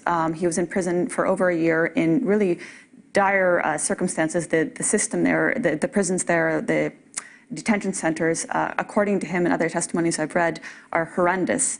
He was eventually released, but there's still many, many more journalists and other people being imprisoned in Ukraine on without absolutely no evidence and no charges. So that's something that I think, when we talk about press freedom and we rightfully so advocate for the freedom of Julian Assange, I wish we would also consider the freedom of journalists who are being persecuted by Western allies like Ukraine or like Israel, which is where it is common to just shoot Palestinian journalists without any sort of accountability. So these are areas that, I still, like yourself, I wouldn't compare myself to you because you have a long history of anti-imperialist stances. But in a sense, like yourself, I'm trying to maintain, a worldview. A worldview, yeah. How can people help you? How can people support your work? Well, there's PayPal. I do have Patreon, so... You're on Patreon? I am, yeah. And what's the title there? How do people find it? I'm such a bad promoter of self. I think it's Eva K. Bartlett or Eva Karine Bartlett.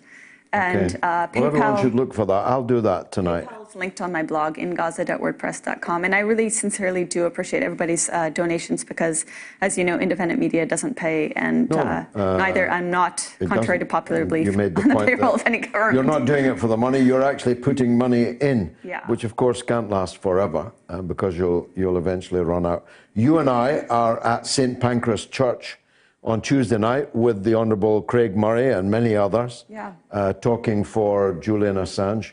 The doors open at 6 o'clock. I think we've got a little ad to punt that later. So I'll take your leave now and see you on Tuesday, and hopefully a full church will await us in St. Pancras Church. Looking forward to it. Thank you for joining us on the mother of all talk shows. Who should the UK extradite to the US? Julian Assange, 7%, that's down 2. Prince Andrew, 74%, that's down 1. Poor Piers Morgan, I don't know what he's done to deserve it. 19% of you, that's up 1, want to extradite Piers Morgan to the United States instead. I'm well past the time I should have taken this break. Radio Sputnik.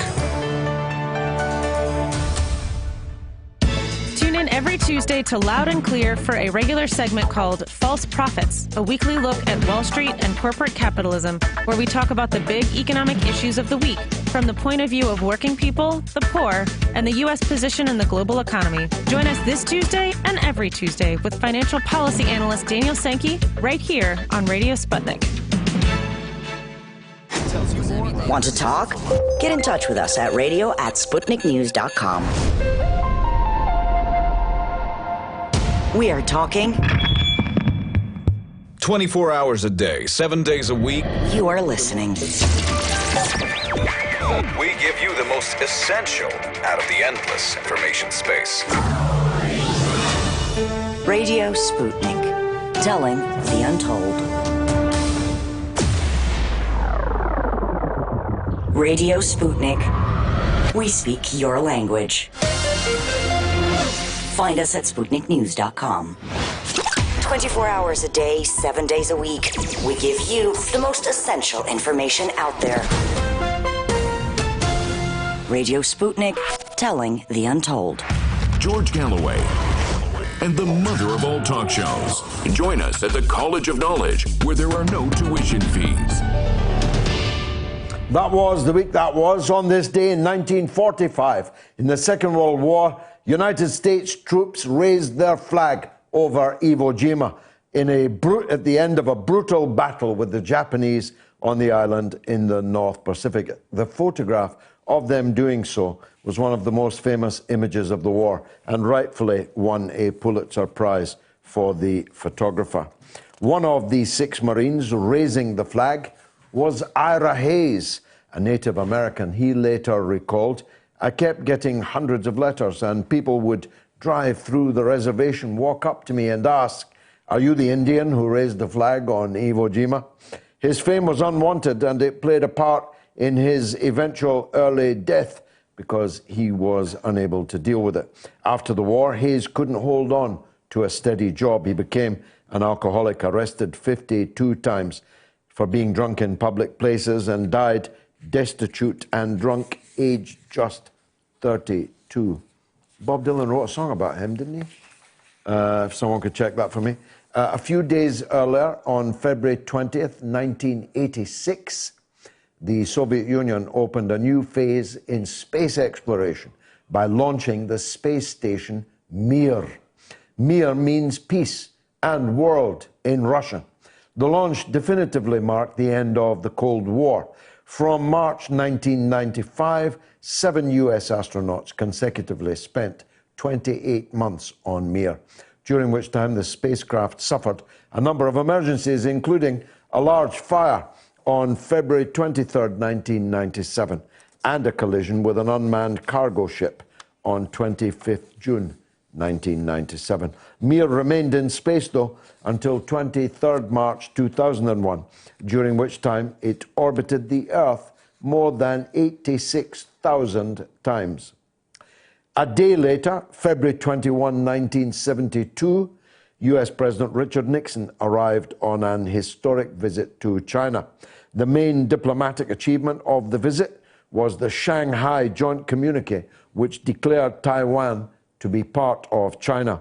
Formal diplomatic relations were restored between the US and China in 1979, following a second communique which suggested a further weakening of US ties to Taiwan. However, in the years since, Taiwan has remained a sticking point in relations. Different US administrations have chosen to maintain links with Taiwan by selling arms. It was also on this day in 1848 that the Communist Manifesto was published in German in London. Just 23 pages long, it went on to change the world. What age was Marx when he wrote that? Can someone check that? I think Marx was only 23 when he wrote that. 23 pages long, the Communist Manifesto. There is a spectre haunting Europe. It is the spectre of communism. You might read today, there's a spectre haunting the United States of America. That spectre is Bernie Sanders. It was in this week in 1993 that a car bomb exploded under the World Trade Center, killing 6 people and wounding scores more. In May 1994, 4 men, Mohammed Salame, Nidal Ayad, Mahmoud Abu Halima, and Ahmad Ajaj, were sentenced to life for bombing the building.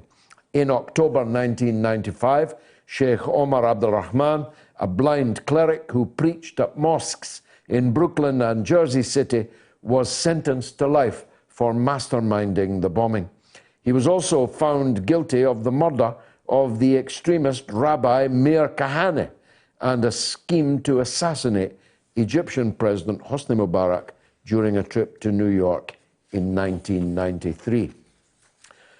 By the way, Marx was 30 when he wrote the Communist Manifesto. All of this was, of course, eclipsed on 9/11/2001, when thousands died as 2 planes hijacked by Al-Qaeda members reduced the Twin Towers to rubble, killing thousands of people. On February 28, 1986, the Swedish Prime Minister, Olof Palme, was shot dead in a city centre ambush in central Stockholm. A drug addict and social outcast, Christer Pettersson, aged 42, was sentenced to life imprisonment for the murder in July 1989. That verdict was subsequently reversed, and no one has been officially convicted of the assassination, although Pettersson allegedly confessed on his deathbed. In November 2006, police recovered a Smith & Wesson revolver believed to have been used in the murder. It was found in a lake in central Sweden. I never believed that Pettersson story, I must tell you. Going forward a day or two to the 1st of March, this was the day in 1950 that the Soviet spy Klaus Fuchs was sentenced to 14 years in prison in the United Kingdom. He was passing on Britain's nuclear secrets to Russia. Fuchs was released in 1959 and went to live in East Germany in the GDR, where he became deputy director of the Central Institute for Nuclear Research in Rossendorf. Fuchs features prominently in my book, Queensway, Not One to Miss.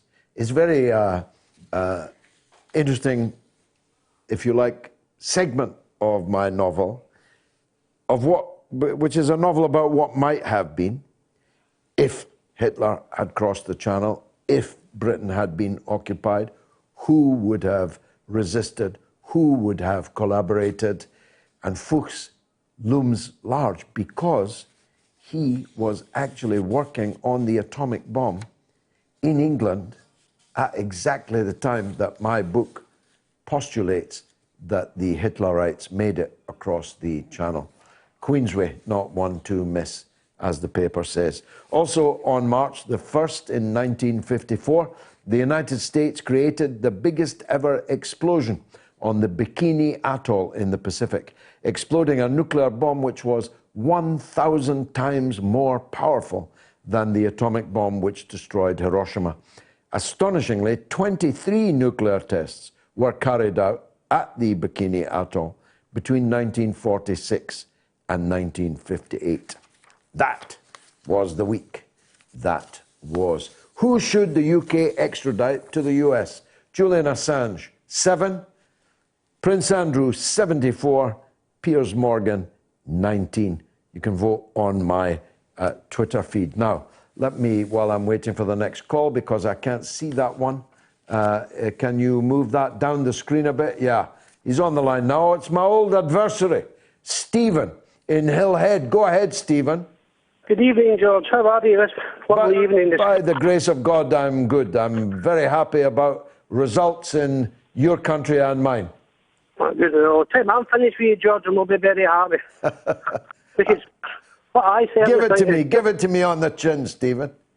Julia Stan should be extradited. And if Maggie Thatcher was in power, he would never have sat for 7 years in no embassy. She would have sent in the SAS and dragged them out of there, George. And yeah, secondly... She probably would, because she was well fond of criminal activity. That would have been, of course, a serious criminal offence, but that never stopped Maggie. Well, at the end of the day, George, Maggie Thatcher was right, but she was right, and she wasn't a woman for turning. There's no point arguing around a table when a bomb drops in behind you. There's no point for sitting and talking to meaningless MPs. She was right. We're in there. We'll do action first and we'll talk later. The woman was correct. Right, so tell me what Julian has done that makes him a threat. He was selling state secrets, and he was selling them to all different organisations around the world. He was a threat to our country and other countries. Selling? He was selling them in the back door. How do you mean the man was a traitor. He'd have been shot years ago. No. A traitor to whom? He was a traitor not only to the Americans, but he was you can't be a traitor. The British government as well. Stephen, he was a threat. Shut up for a minute and listen to me. You can't be a traitor to America, a traitor to Britain, if you're neither American nor British. Julian Assange had no duty whatsoever to the United States or the United Kingdom. He's an Australian. Nationality he was hiding behind, George. He was a threat to all countries in the world. He was a national threat. He was a security threat to all countries. So we've at least established he wasn't a traitor. We've established he wasn't a traitor. You've accepted that point. I would say he was a traitor. You can't be a traitor if you're not a national. Right? You don't need to be a national to be a traitor. How was he a threat? How? He was a threat because he was selling secrets and he was in this Willy Wonka stuff and all that. And you go and read the papers. Do you prefer not to know secrets? Are you one of these chaps, Stephen, that prefers to be ignorant of what your country is doing in your name? Well, I tell you, this country's actually defending the good people of Britain, George, because they see there wasn't. They're overruled with Germans. And that was, as I've said before, is we're needing strong people like Maggie Thatcher in here. Look at the government we've got. And see these foreign countries like Iraq, Iran and all these other places that have got weapons of mass destruction, George. You can hide behind any banner you want, George, but that's not actually what I call for. What I call for is who should extradite and who shouldn't be. Are you a Rangers man, Stephen? I'm a Mary Hill man. Partick Thistle, Fir Hill. But I'm going to go down the other way. Prince Andrew should not be extradited because that girl was 17 and it was only a Californian law. Virginia Roberts. He had a friendship with this Jeffrey Epstein, but he resolved that, George. Now the country's persecuting Prince Andrew. Which country? Hold on, let me finish. You get into countries like Pakistan, Iraq, all these foreign countries that you get into, George. These folk in there get married to folk it's 8, 12 and 16. No. There are 3 wives under the age of 16, George. Do you think that's correct? No, it's not actually legal. It's legal in Pakistan, of the 3 wives, and they do go with their cousins in Pakistan. You show me where they don't, George. No, see, Stephen, one of your problems is that your bile and prejudice exceeds your actual knowledge. I didn't, George. I'm watching programmes, I'm reading papers, I've read documentaries of all these people. They're going with their cousins, their grannies, George. They're going with their grannies? If you look back in history, George, you actually take a step back for these countries. Pakistan, they're going to these girls at 8-year-old, 12-year-old. No, they're 8-year-old. They were 12-year-old a minute ago. It's actually illegal. It's actually illegal to marry. It's illegal, but not to them, it's not. It's illegal in Pakistan to marry anyone under the age of 16, the same as it is in Scotland. Number 2, it is illegal in Pakistan to marry someone against their will. It is illegal. It is a crime. You go. What about these forced marriages, George? They have the forced their cousins, their phones, their sisters to marry them. The forced arranged marriages in these countries, George. Stephen, you're thrashing around recklessly. 1 minute they're 12, then they're 14, then they're 8, then there's 3 wives, then there's 4, then they're marrying their sisters and their grannies. Stephen, how did you manage to live in Hillhead, a place with a university of world renown, a place where clever people elected me as a member of parliament? How does someone with a head full of mince like you come from Hillhead? Be gone with you. Be gone, be gone. I've had enough. I can take no more. I can take no more. A bad wolf, Blasey, says we should never extradite anyone as we can't guarantee their safety. And if anything happens to them, we enabled it. Also, the other side of it makes our justice system look feeble. Come and murder here, we'll send you back home anyway, where you're likely to be honored. And your vegan coach says, beautiful tribute to Bernie, George, and well deserved by him. Unfortunately, it's not only assassination by fire we have to worry about. The deaths of Chavez, Arafat, Hammarskjöld, etc. were also highly likely to have been by dark forces. There are a myriad of ways, and I'm sure Bernie knows it. I pray for his safety every day at the moment. I'm hoping if we all talk about it openly, it'll be less likely to happen. Now, Daniel Kovalik is a human rights and labor rights lawyer, a professor, and an author. He's written extensively on Nicaragua and Venezuela. These two countries are linked. One is in Central America, one is in South America, but they're linked in two important respects. Both of them have governments that are challenging the prevailing orthodoxy, that refuse to be the backyard, as the Monroe Doctrine insultingly puts it, of the United States of America. They refuse US diktat. They insist on their independent, individual paths to development in the third decade of the 21st century. And the second thing they have in common is that the United States is busy trying to destroy their governments and doesn't care how many of the people of those two countries are killed, harmed, damaged in the process. Now, Daniel, I hope, is ready on the Skype. Daniel, welcome.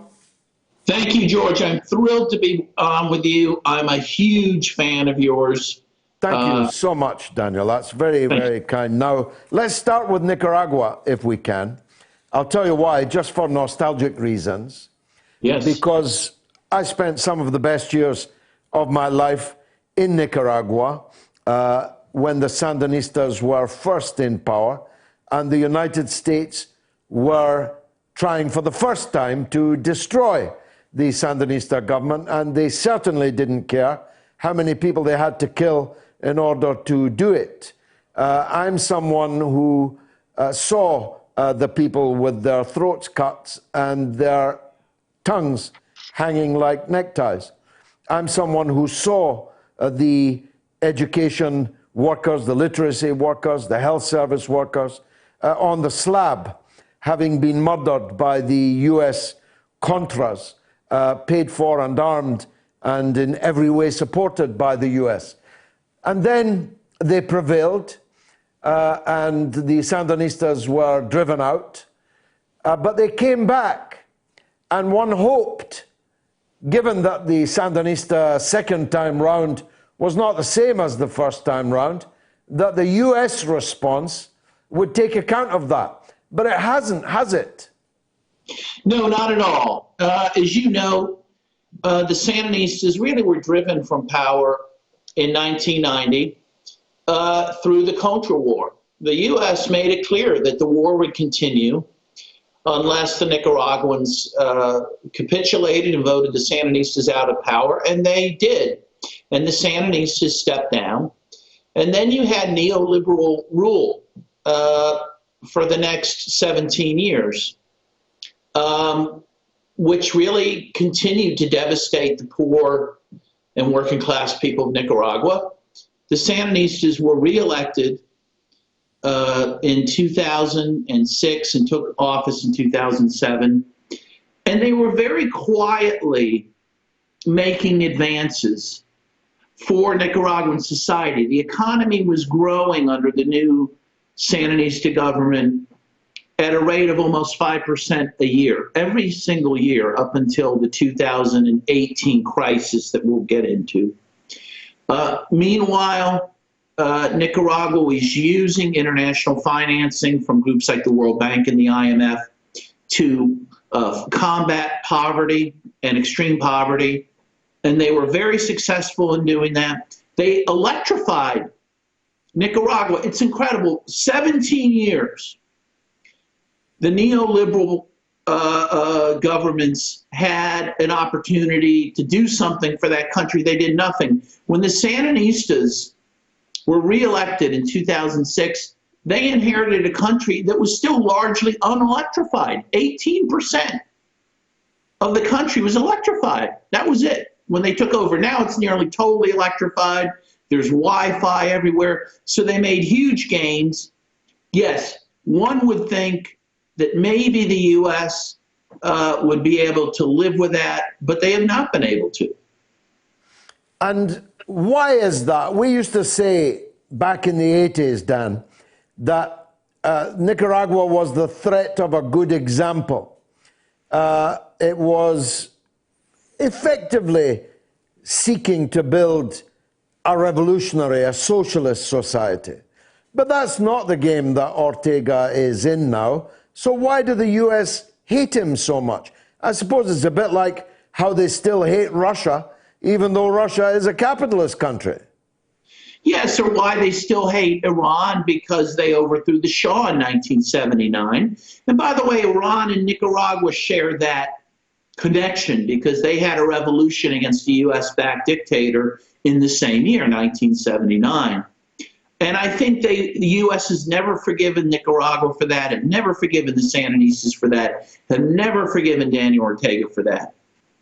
And they still represent the danger of a good example. Because they have, again, whether you call it socialism, social democracy, the Sandinistas have had programs aimed towards eradicating poverty, aimed towards eradicating crime in a very community responsible way. And again, this represented a danger, the danger of a good example. I'll give you another statistic which blew my mind when I saw it, and I believe this is from 2018. At that time, the UN ranked Nicaragua is the 5th most gender equal society on earth. That's right. Yeah. Can you imagine? The top 4 were Scandinavian countries, not surprising. And here's Nicaragua at 5. These are incredible gains the Sandinistas have made, and that is what they're being punished for.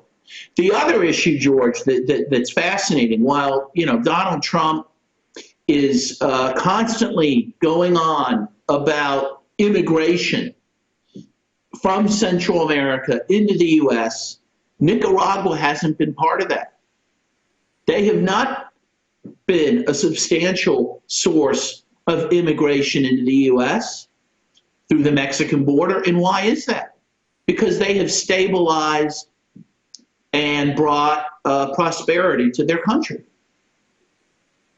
And the regime change operation may not now involve mass murder, but the U.S. is still deeply involved in creating events in Nicaragua which are designed to lead towards regime change. Tell us.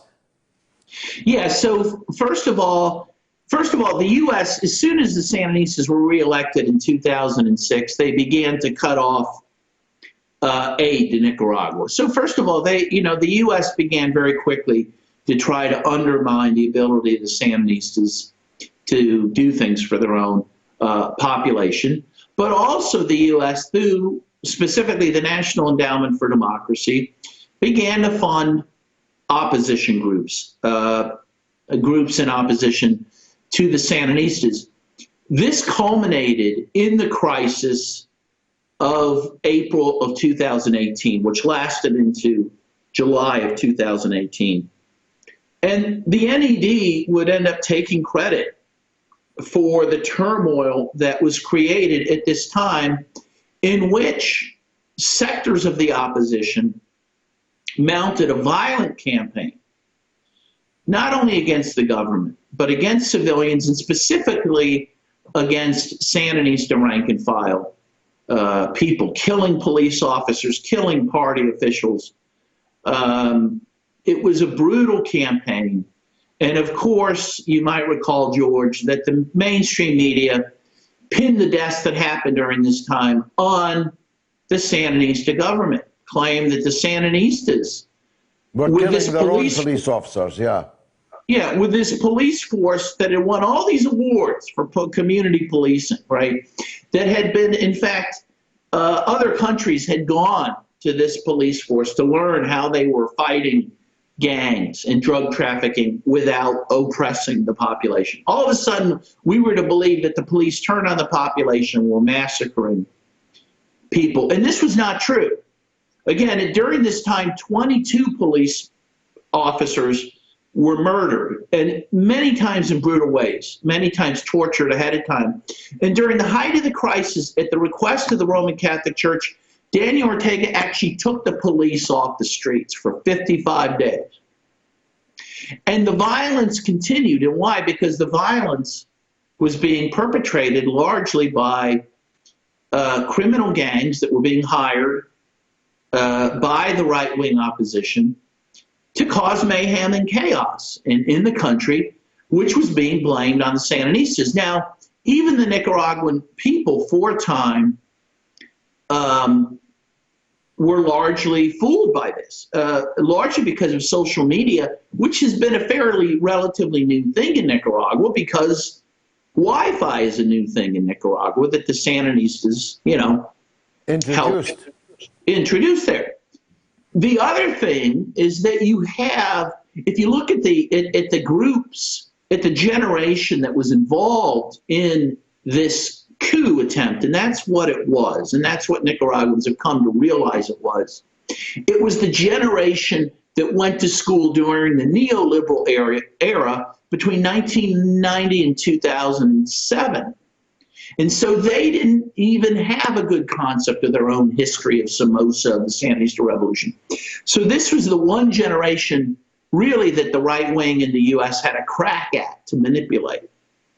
And they were manipulated successfully. But within several weeks, a few to several weeks, the Nicaraguans, by their own senses, their own eyes, and their own ears, began to see, wait a second, something is amiss. These people manning the tranques, these barricades that have been set up throughout various cities in Nicaragua, these people who were meant to be, democratic freedom fighters, of course they'd been told that before with the Contras, that turned out not to be true, were harassing people. They were assaulting people. They were raping women. They were murdering people. And so Nicaraguans began to see that what they were being told was not true, that it wasn't the police that was oppressing them, the police that now had been taken off the streets. Now, look, Daniel, just in the time we've got left, all of this is eerily reminiscent of Venezuela, where you've also been active. In fact, you've got a new book on that. This regime change machine from Washington never sleeps, does it? It never sleeps. And the same game plan that the U.S. used for the first time in Iran in 1953 is the same game plan it's using in Venezuela today, in Nicaragua today, in Iran today. And that is a game plan of sanctions, of trying to ruin the economy of these countries. The U.S. now has brutal sanctions against Nicaragua and Venezuela. In Venezuela, we know from a very mainstream economist, Jeffrey Sachs, 40,000 Venezuelans were killed due to U.S. sanctions in 1 year alone. And Sachs expects many more will die this year as a result. And meanwhile, the U.S. has been supporting violent protesters there as well. And yes, these regime change operations continue in countries that want to go their independent path. Well, look, I strongly recommend your book. And we've just shown a facsimile of it there. How can people follow your work, Daniel? Yes. Well, you can follow me on Twitter at Daniel M. Kovalik. And you can follow me on Facebook at Dan Kovalik. And I will be in the UK this upcoming week. And I hope to see you. If you go to my Facebook page, you'll see where I'm at. And I'm going to be seeing you again, George, this week as well. I hope so, Daniel. That is really fantastic news and great work you've done in both Nicaragua and in Venezuela. which, as I say, although quite a distance apart, are eerily connected, connected by the enmity, the hostility, the visceral hatred of the empire. Thanks very much indeed for joining us. I really appreciate it. The poll is closed, and I'm afraid Prince Andrew will have to start packing for a trip to Washington. Prince Andrew is the man that the UK should extradite, winning it out the park, 75%. Poor Piers Morgan, 18% of you want rid of him. I better throw to the news now, as I'm late in doing so. The news with Emily Horn. Curious about our curriculum?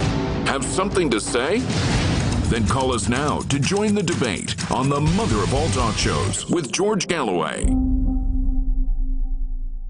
Tune in every Tuesday to Loud and Clear for a regular segment called False Prophets, a weekly look at Wall Street and corporate capitalism, where we talk about the big economic issues of the week from the point of view of working people, the poor, and the U.S. position in the global economy. Join us this Tuesday and every Tuesday with financial policy analyst Daniel Sankey right here on Radio Sputnik. It's time to double down with Max and Stacy. Yeah, double down. We're talking markets, finance, business, economics, ka-ching, bling, just about everything money related on Sputnik. It's called Double Down. We're asking, are dead cats bouncing or have fundamentals changed? That's this week on Double Down.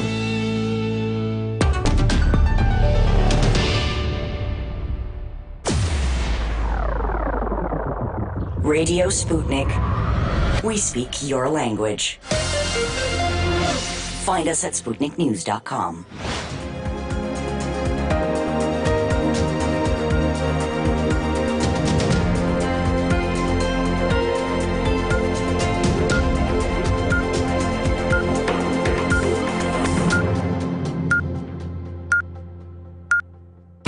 Radio Sputnik News. South Korea is raising its coronavirus alert to the highest level as confirmed case numbers keep rising. 6 people have died from the virus in South Korea and more than 600 have been infected. President Moon Jae-in says the country is facing a grave turning point and the next few days will be crucial in the battle to contain the outbreak. In Japan, a 3rd passenger from the coronavirus-infected Diamond Princess cruise ship has died. The Japanese man in his 80s lost his life just days after a couple also in their 80s passed away. Dozens of British passengers isolated on the ship for about a fortnight have been flown home to the United Kingdom and are now in quarantine as a precaution. Next, French President Emmanuel Macron says he's not sure a UK-EU trade deal will be struck by December 31st, the end of the Brexit transition period. Macron warns negotiations starting in March will be tense, with fishing rights a key point of contention. It comes as the UK government is signaling it would publish its mandate for the trade deal later this week. In the document, ministers are expected to reiterate their desire for a Canada-style deal with few tariffs on goods. The French president said he's not sure that an agreement will be reached between now and the end of the year. And the family of Harry Dunn, the British teenager killed in a traffic accident involving Anne Sakoulas, who has claimed diplomatic immunity, has urged the UK government to refuse the extradition of Julian Assange. The Dunn family spokesman is accusing the US of hypocrisy in seeking Assange's extradition despite rejecting the return of Anne Sakoulas. She's suspected of causing the teenager's death by dangerous driving. The family says the Foreign Secretary told them he's reviewing all options.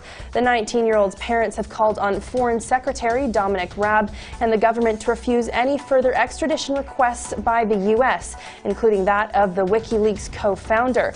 The U.S. Secretary of State Mike Pompeo has rejected extraditing Sakoulas, a U.S. national and the wife of an intelligence officer.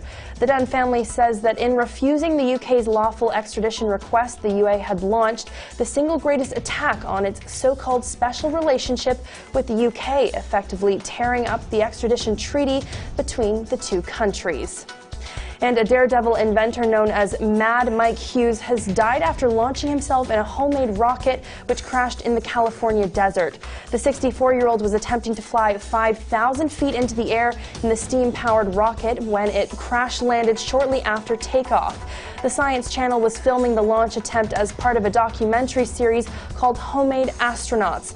Footage of the launch was posted on Twitter and showed the rocket flying into the air before plummeting to the ground seconds later. And finally, a surfer in New Zealand has described how he fought off a great white shark by punching it in the eye after it attacked him. Nick Minogue from Auckland was bitten by the shark at a beach. He said he was just paddling along and got hit on the side of his elbow and forearm. He added before he realized what was going on, its teeth were latched onto the front section of the board.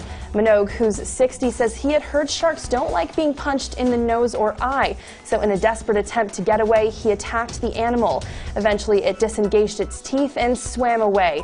Experts said that the bite marks on Minogue's surfboard and his description led them to conclude the shark was a great white. The surfer was left with a cut on his arm, but said the full-length wetsuit saved him from further injury. Well, that's all for Sputnik News. I'm Emily Horn.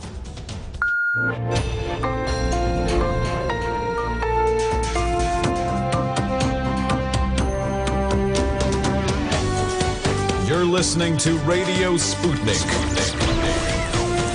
Telling the untold. Welcome to the Open University of the Airwaves with George Galloway. Only on Sputnik Radio. Now, this week will be the trial of the century in Britain, at least. It's not actually a trial, it's an extradition hearing, though unusually, the prisoner, Julian Assange, locked up for the most part in isolation, in solitary confinement, with collapsing health, both physical and psychological, is being held in a maximum security outfit at Belmarsh Prison. An extradition hearing would not normally have that as a backdrop, but nothing about the Julian Assange case is normal. His crimes, as alleged by the US Justice Department, are not crimes at all. They're not crimes anywhere, and they're certainly not crimes in Britain. It is not a crime to publish material which is true, which has been leaked to you by a whistleblower. If it was, we would never have had the Sunday Times Insight team. We would never have had groundbreaking front page splashes in the Daily Mail, in the Guardian, in the Times. Not often in the Times, but you know what I mean. We would never have had journalism as we know it if it was a crime for the newspaper or the television station to publish material which had been leaked. It might be an offence to steal that information in the first place, but it isn't an offence to publish it. After all, we only know that most of the British Parliament was fiddling its expenses because somebody stole a disc from the Finance Office, the Fees Office, in the British House of Commons, and gave it to the Daily Telegraph, which put it on its front page for weeks and months, and did a public service by so doing. The Daily Telegraph rightly won award after award after award for publishing this stolen material, this secret material. And thank God that they did. Otherwise, all these members of Parliament would still be fiddling their expenses, and maybe one or two of them still are. Nudge, nudge, wink, wink. But notwithstanding that what Julian is alleged to have done is not a crime in Britain, neither does the extradition treaty we have with the US allow someone to be extradited for political offences. And this at the insistence of the American side. Fearful that Britain might seek the extradition of, I don't know, Irish Republican prisoners or runaways in the United States. And yet, unless the course of the court action radically changes this week, Julian Assange might end up spending 150 years in the US injustice system. Roy David is a writer of note and a former journalist, and he's here to talk to us about Julian Assange. Roy, thank you very much for joining us. It was a remarkable weekend. Chrissie Hynde singing I Stand By You, Roger Waters, the giant cultural figure from Pink Floyd, thousands of people out on the streets of London. There is an uptick, Roy, don't you feel, in support for Julian?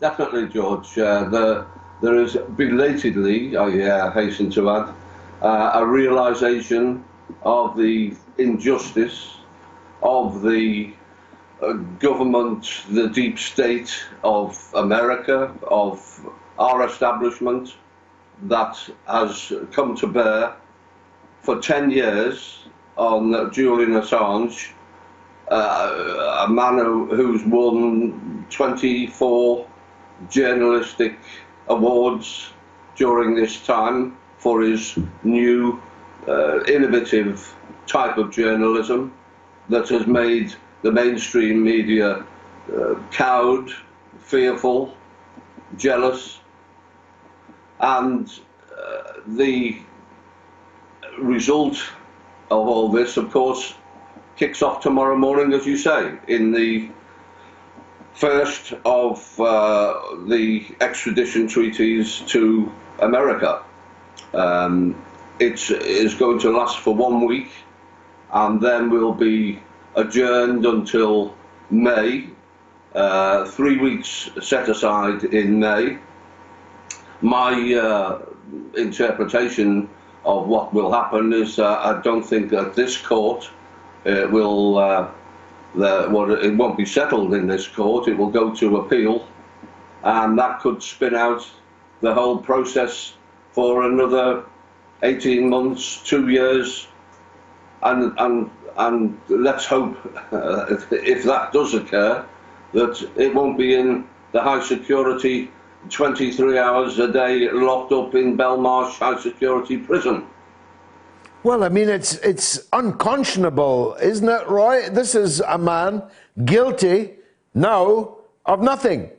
He was sentenced to 12 months for breaking bail. He's already served that.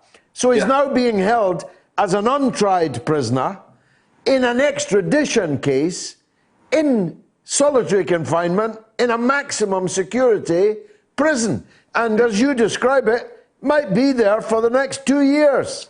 Yeah, exactly. Where he could be easily kept within a much more sensible prison system of the UK, within the UK. George, I just wanted to say, I'm going to tell you about an intriguing aspect of the whole Sweden-UK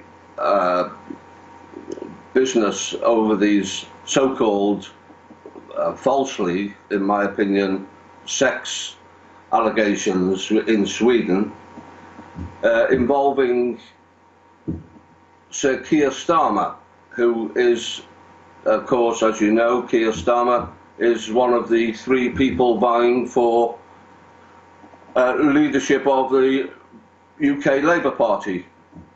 But I just wanted to go back to August 2010, when the first inklings of these allegations came to hand. And you will know, of course, but many of the listeners, viewers listening to this won't know that within a very short period of time after the allegations were made and the statements were taken, that the senior prosecutor in Stockholm dismissed the case out of hand. Yeah. And it was only through another political move that the whole case was reignited with various incestuous insinuations between several parties, and with the connivance, of course, at the background of the US pulling the strings of the UK, Australia, and latterly Ecuador. But we flash forward now to November 19, when Sweden actually dropped the investigation. They said, the Swedish prosecution authority said, because so much time has passed since the allegation was made, the evidence has weakened considerably. Now, this is palpable nonsense. Words on paper, it's a he said, she said situation. Words on paper don't deteriorate in those 10 years. Statements don't change themselves. Witness statements don't weaken. Words do not degrade. The whole quote, for me, sums up the fact that how weak the initial case was. And this Keir Starmer, of whom you speak, he told the Swedish authorities not to treat this like a normal extradition. He told them to keep it going, didn't he?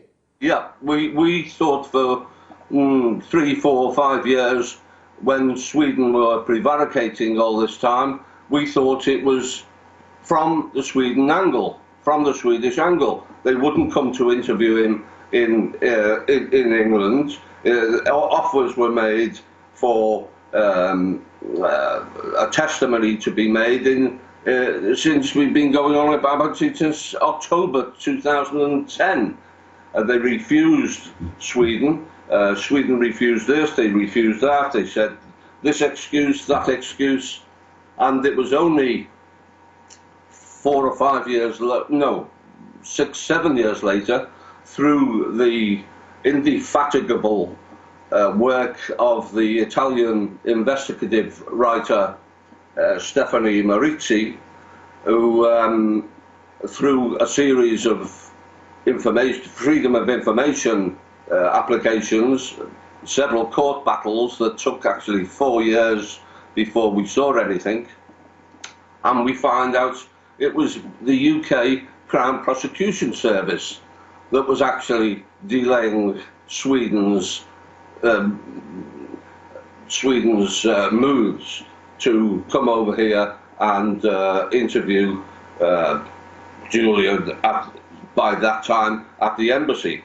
But the CPS solicitor at that time, Mr. Paul Close, said in 2011, please don't think this case is being dealt with as just another extradition. So it was our CPS that was putting Sweden off from sorting the case out quicker, which would have been, from a justice point of view of the women involved and a Julian Assange involvement, at least equitable. They said in August 2012, when there was a story suggesting that Sweden would drop the case completely, which they didn't until another 7 years, but there was a story going around that they would. And the man from CPS, from the Crown Prosecution Service, Mr. Paul Close, said, don't you dare get cold feet. So we have just not treat it as just another... It's quite damning, these two quotations that the Italian writer unearthed Marizzi, are utterly damning of our Crown Prosecution Service and those that were handling it. Just finally, Roy. The point is, George, that Keir Starmer was head of the Crown Prosecution Service during this time. He's got a case to answer, isn't he? He's got some questions to answer, definitely. Not much sign of him answering them so far. So finally, Roy,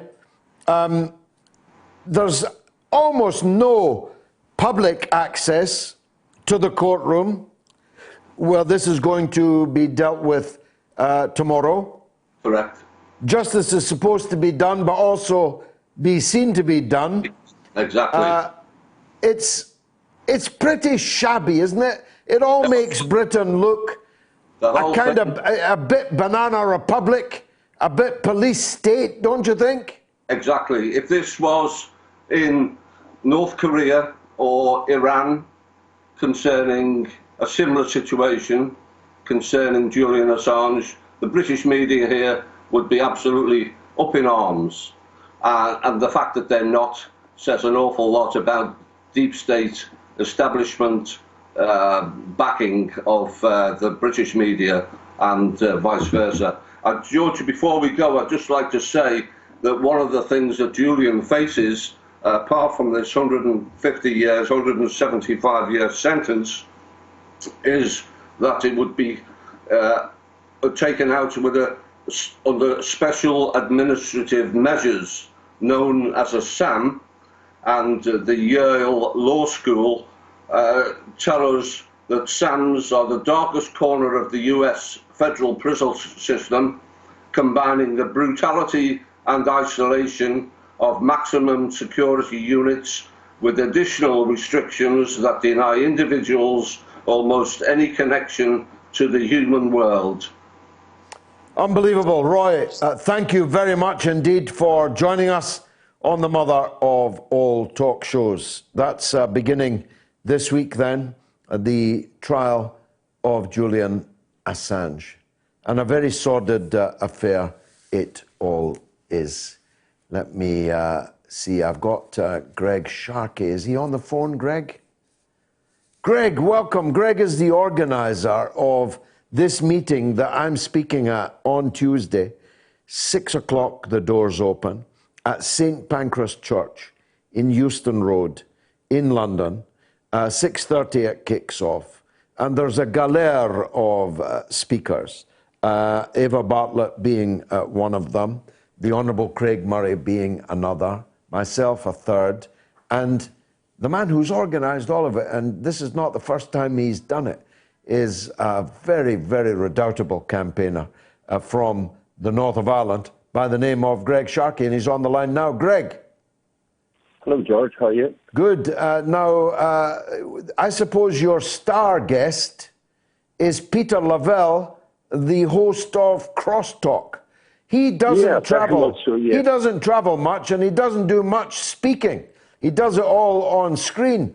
But he's coming all the way to London to speak at our meeting. It's going to be quite an event. Yeah, it certainly will, George. Well, unlike previous events, like you've spoke, I think, at 4 previous events now, but unlike the previous events where it's just straight speaker after speaker, we'll have five speakers to begin with: yourself, Eva, Alexander McCurr, Peter Lavelle, and Craig Murray. You'll give maybe like a 15-minute speech, followed then by a kind of a crosstalk, a live crosstalk in the church, where you'll have Peter Lavelle do his usual hosting, and we'll have Eva and Mike Barson from the British band Madness. Mike, yeah. That'll be terrific. And Judy Barr from the Workers' Party. Yeah. A comrade of yourself. Yeah. And Hugh Laurie coming over from America with Consortium News. So that'll be the format. It's going to be terrific. Admission free, is it? No, it's £8, George, through Eventbrite, and you can pay at the door as well. But the money there's goes there's the graphic campaigning. there. Forgive me. Yeah. So £8, and that is, of course, to pay for the venue and the travel costs of the international people that are coming. It's likely to be a terrific night. I'm looking forward to it very much, Greg. It's a great pity that we're still having to campaign on this. Once upon a time, I thought we might not have to, but it seems that we're in for the long haul on this, Greg. Well, George, I agree with your sentiments about, we're starting to see some more positive traction on the case. We are. We've had Jeremy Corbyn, Johnny come lately maybe a bit, but at least he has come out and sort of... well, better late than never, yeah. And even John McDonnell, who never said a single word about it, is now campaigning wholeheartedly. And as I say, better late than never. Absolutely, George. And another sentiment that you said that, you would rather take your chances in front of a British judge than in front of the political system. I would, yeah. Not everyone agrees with me, but I'm not saying that there are not problems with the judiciary in Britain, but they're relatively speaking, well, as you put it, they're quoting me, I'd rather take my chances in front of a British judge than a British politician or a British newspaper editor, if you get my drift. Greg, I'll see you on Tuesday. I hope as many people as possible that are watching or listening to the show and who can get to London, it's very near the railway station, St Pancras Church, doors open at 6 o'clock in King's Cross. Thanks very much, Greg Sharkey, for organising it. Hear from my old friend Alex McGuigan, again in Belfast.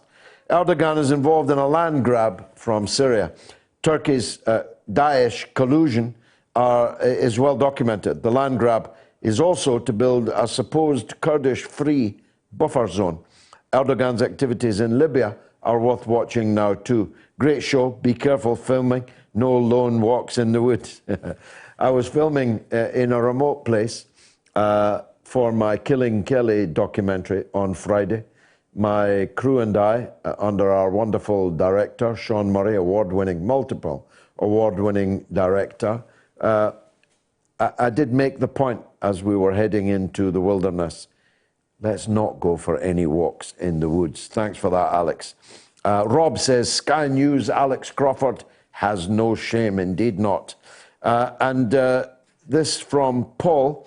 I wonder if the gentleman that called from New York earlier, I think his name was Chuck, could have a word with his longtime friend Bernie Sanders and ask him to come on your show. I think it would be wonderful for the listeners, viewers, to hear directly what he has to say. Yeah, I think Bernie's got enough problems at the moment without appearing on our show.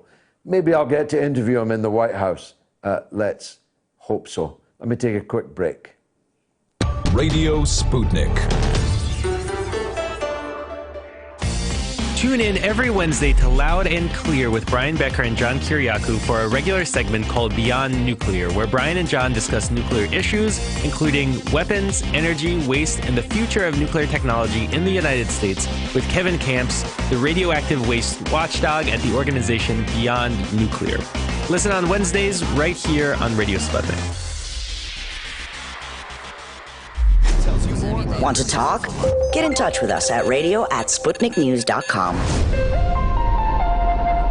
Agent Sideways says, Eva Bartlett, what a human being. We are grateful for the work that you do, absolutely humbling.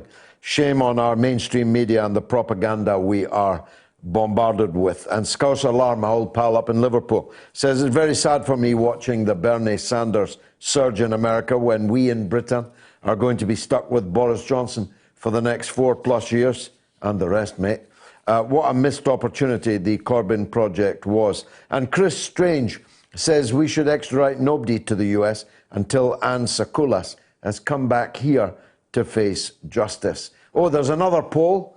You've only got half an hour or so left now to vote on it. Should the BBC licence fee be abolished? A, yes. B, no. C, replaced with a subscription. You can vote now on my Twitter feed. And Laura is on the line from Alaska. How could I refuse a call from Alaska? Laura, welcome. Thank you so very much, Mr. Galloway. It's the first call we've ever had from Alaska. Well, how wonderful. It's the first time I've been able to speak with one of my heroes. Thank you very much. I remember watching when you came before our joke of a Congress. And that was I a good day. Overjoyed to hear you say the words, I do not come as the accused, but I come as the accuser. Indeed, the words of John Maclean, the great Scottish revolutionary, yeah. Thanks, Laura. Now, you want to talk about Assange? Yes, sir. Go ahead. I'm a lifelong Alaskan. I'm a fisherman. I don't have the internet until I can come into town, but I bookmark things to read because I'm a human being that believes that I have a universal right to the truth. And Julian and WikiLeaks created a space for people in this world to have the power of knowledge and truth. And in all the times of his publishing, he never, ever got a story wrong. His reporting spanned way past the United States. He's always exposed empire. And your former guest, Roy David, used a word I was actually going to use, was the incestuous relationship. The United States is a young nation, but it is not a democracy by any means whatsoever from its inception. We are a repository for multinational corporations, multinational interests, and incestuous relationships with old empires. The earth to them is a chessboard. And Julian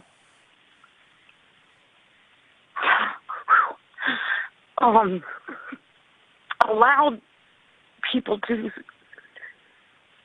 see the machinations of their own nations in hopes that we would stand together, united against the machinations of our own nations and rise up to stand to the moment. Well, God bless you, Laura. I must say the New York caller called and asked about why the ICC didn't get involved, and I wanted to reply to him that the International Criminal Court, which was created, I believe, in 1998, and the U.S. helped kind of create the ICC, but they abandoned it. It doesn't apply to them. It doesn't apply to them, Laura, even though it must apply to the rest of us. Yes, sir. I've got, just because of the hour, just because of the hour, I need to cut you short, but I'm bound to say, as I'm sure everyone listening is saying, fisher folk in Alaska are pretty politically advanced. Thank you for that wonderful call. Simon is in London on Prince Andrew and Assange. Go ahead, Simon. How you doing, George? You okay? Yeah, by the grace of God, I'm good. Thank you. That's good. Did you watch the fight yesterday, by the way, with Tyson Fury? Yes. Yeah, I just wanted to say congratulations to Tyson Fury on his wonderful achievement. The Gypsy King. The Gypsy King, yeah. Fantastic. I mean, I've nothing against Wilder, of course. And as Fury said himself, he will be back. But the king is back on his crown. And I tell you, I couldn't be any happier than I am about that. Yeah, I was listening to an earlier call. I think it was a guy from somewhere outside Glasgow called Steve, as I said, and he was in a lot of disagreement with yourself regarding the issue of Prince Andrew. Yes. I'm looking at it in a different way. I think Prince Andrew was quite it was quite disgusting what he did.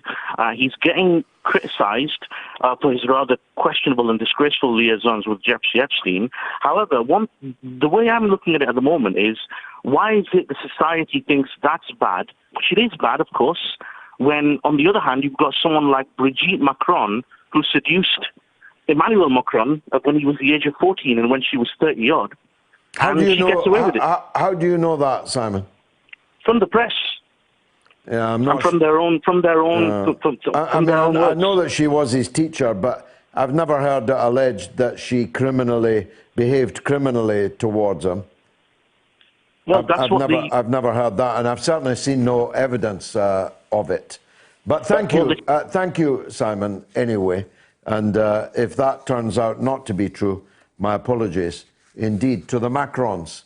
Now it's time for the third inductee of the Mother of All Talk Shows Hall of Fame. We've been receiving suggestions and nominations all week, and be sure to keep them coming in on email, on the Twitter feed, Moats TV, or through me directly at George Galloway.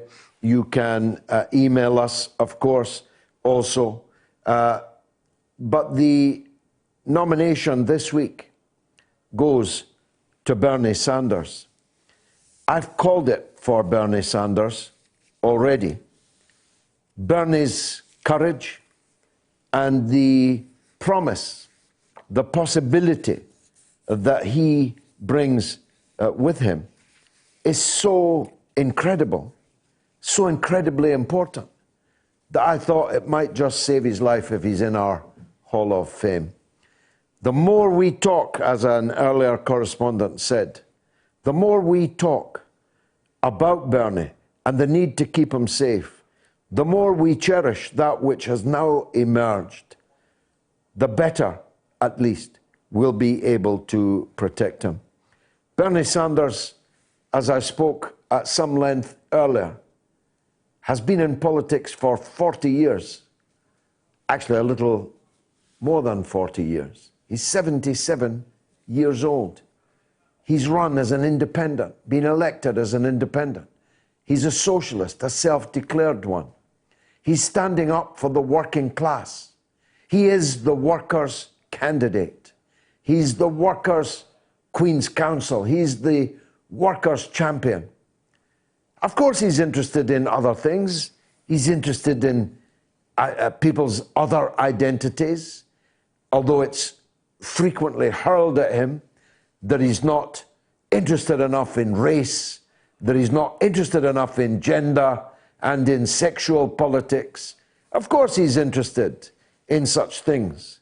But he sees that the number one, the most important, and above all unifying characteristic of the mass of the people of America is that they are working class, and he is the working class candidate. He's coming under remorseless attack, and he will come under still more remorseless attack. His life may very well be imperiled, and therefore I have no hesitation in nominating Senator Bernard Sanders of Vermont to the Hall of Fame of the mother of all talk shows. And just as vehemently, I nominate for the Wall of Shame the second nominee for the Wall of Shame. Last week, it was Margaret Thatcher. This week, it is her political stepchild. It is the British Prime Minister for 10 years, 3 elections, Tony Blair. Tony Blair is a war criminal who should be on trial at The Hague for crimes against humanity, for war crimes, who should be on trial at the bar of the House of Commons for the crime of misleading willfully the British Parliament, though many of them were quite happy to be misled, for the crime of misleading our armed forces sent into battle, ill-clad, ill-armed, ill-informed, and above all on the basis of a gigantic lie. For crimes against Her Majesty, whose armed forces they are, whose parliament it is. I was there. I was there throughout. I had to walk around in that parliament, sit on the same side in that parliament as Tony Blair. I only knew he was lying when his lips were moving. I once tried to get a side view to see if his nose grew like Pinocchio when he was lying, but lying he was. He lied and lied and lied the country into a disastrous war, a gigantic crime, a gigantic blunder, and yet he still commands the British media and political class, and that is the unkindest cut of all. If he had done what he did in the way that Bush did what he did, and retired in Bush's case to his presidential library to fill in his coloring books, if Blair had retired to the country to write his memoirs, gone to the Lords to pick up his record amount of expenses, that would have been one thing. But Tony Blair is still a major factor in British politics. He failed to destroy Brexit, but he has succeeded in destroying Labour. He has succeeded in ensuring that Labour, once New Labour, is about to become New Labour, and very soon. The ballot papers go out on Monday, and the aforementioned Sir Keir Starmer, who is Blair without the laughs, Blair without the energy, Blair without the charisma, Blair without the elan, Sir Keir, the photocopy of Tony Blair, is going to win a thumping victory and become the leader of the Labour Party. And thus, Tony Blair will continue to rule despite everything that he did to so many, including ending the lives of more than 1 million people and counting. So the second of the members of the Wall of Shame is the far from right honourable Tony Blair. Now there's a caller in Japan. I better go there. Tonio in Japan. Let me hear you. Go ahead. Hello, Mr. George Galloway. Thank you for taking my call. I'm very, it's a privilege, and I've always been a very big fan of your show and your talks and your speeches, so I'm following you very much. Thank you. Thank you, sir. Thank you. I just wanted to say, basically, I'm from South America, Venezuela. My name is Tonio, actually, Eladio Antonio Oliva. Tonio is my middle name, so everybody calls me by Tonio. I've been in Japan for 20 years, more than 20 years. I came just when Chavez became into power. And I just wanted to comment about that. First of all, thank you for, keeping the awareness around what's happening between the U.S., Venezuela, other countries, and different views around extreme views around my country, which are not necessarily the truth. So I also wanted to speak about one thing is that about Chavez. I'm a pro-Chavez person, and I did as many of the middle to high class level people in Venezuela did this, and one of the reasons that I want to share this with you is because of the financial crisis that happened in Venezuela in 1994 and 1995, when everybody lost their money because of the bankers, and that's when the popularity of Chavez increased, and many people from the mid-levels society in itself, voted for him. Nonetheless, I have mixed views about this, and I wanted to ask you about what is right and wrong in these cases, because it's really complex. And one thing is that he actually did a coup onto the government, and he went to jail. And then Rafael Caldera, the president in 1998, he actually let him outside. He liberated him from jail. So how can a person that did a coup on a government then become a candidate for presidency? Well, he did, and he won, and he won, and he won, and he won, and he won, and he won, and he won. Chavez won more elections, more referenda than any other politician on the earth. I know because I was there participating in those elections. Well, you're right. You're absolutely right. So I believe in that, right? I believe in democracy that happens, and but in terms of the society, I think in what we have the country today, not only because of the U.S. sanctions that we have received, because of Guaido and all this. How do you feel about Guaido, Tonio? Guaido, I think he's not really. I mean, he has no power actually in Venezuela. We all think we don't have. He has no any real power. He's just backed up by the U.S. So there's no absolute.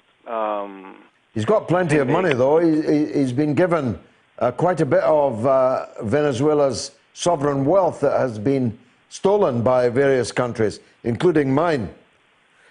Yes. Well, they said so. Yeah. You have part of the gold in your reserves. Yeah, the moral of that story, Antonio, is never give Britain your gold reserves. Never, ever. Trust the empire with your crown jewels. Right. So, I mean, and Chavez has been talking about this, the world should be what's the word? Multipolar? Multipolar, yes. Yeah. Multipolar world, and not this imperialism, And as you know, there are military bases from the U.S., 150 plus over the world. I'm in Japan, I know, and every time I work with my colleagues, every time there comes a day that actually that doomsday that came, the bombs, coming into Hiroshima and Nagasaki, there's always a moment of silence, and they always say, well, we are the only country in the world, in the whole history of the humanity that have been bombed and with nuclear weapons. Not once, but twice. Antonio, I'm fascinated talking to you, but the hour is such that I need to press on. Feel free to call back any time to continue this discussion. Thank you very much indeed. I've got to take a call from John in Berkshire in England. Go ahead, John. Hi, George. Good talk show every Sunday as usual. Thank you very much. That's not a Berkshire accent, I must say. No, it's no Scottish brother. Motherwell born and bred. Motherwell. I thought it was Lanarkshire. Go ahead, John. Yeah. The thing I'm a bit concerned about Britain just now is the floods. Yes. It's not been the top story in the news. It's been the furthest for the politicians' minds. Don't want to know about it. Only Corbyn. Only Corbyn has actually even been up there. That's right. He's been there to see it. But the thing is, the Thames Barrier was built for a reason, because London flooded. If London had to flood now, that's the heart of Britain stopped. Britain would just collapse. These people that are living in villages in the south of Scotland, the north of England, Wales, and the south of England are living in this year after year after year. It's shortening their life. It must be terrible on their mental health, as well as their finances, and as well as their careers. Not only that, waking up in a dark home, I presume it's not nice. No, definitely. The government have done nothing, even though this happens regularly. And if it happened in London, as you say, it would be the end of the world. What does it take? Do we need a deluge such as afflicted the world at the time of Noah? What exactly are we paying our taxes and electing our government for? That's true. Even Martin Sheen, the actor, he was on Sky News the other day, and he's made a big donation to a GoFund page to help the victims of the floods in Wales. Yeah, there's hundreds of thousands being raised, but it's a disgrace that private charity is having to take the place of what should be state investment in flood protection and state relief for the people who've been afflicted. That's true. That is very true, because these people have got to get up in the morning and either go to their work, or if they can't get to work. There was a guy on the news the other day who had his home and he had a pub. That is completely ruined now and might never be up and running again. As I say, I was travelling. Are these people... I was going to say, are these people insured for that? Because I don't think a lot of them are. Well, some of them will be, but some of them won't be. And even those that are insured will find it more difficult to get insured in the future once the companies had to pay out on this. As I said, I was travelling on Friday.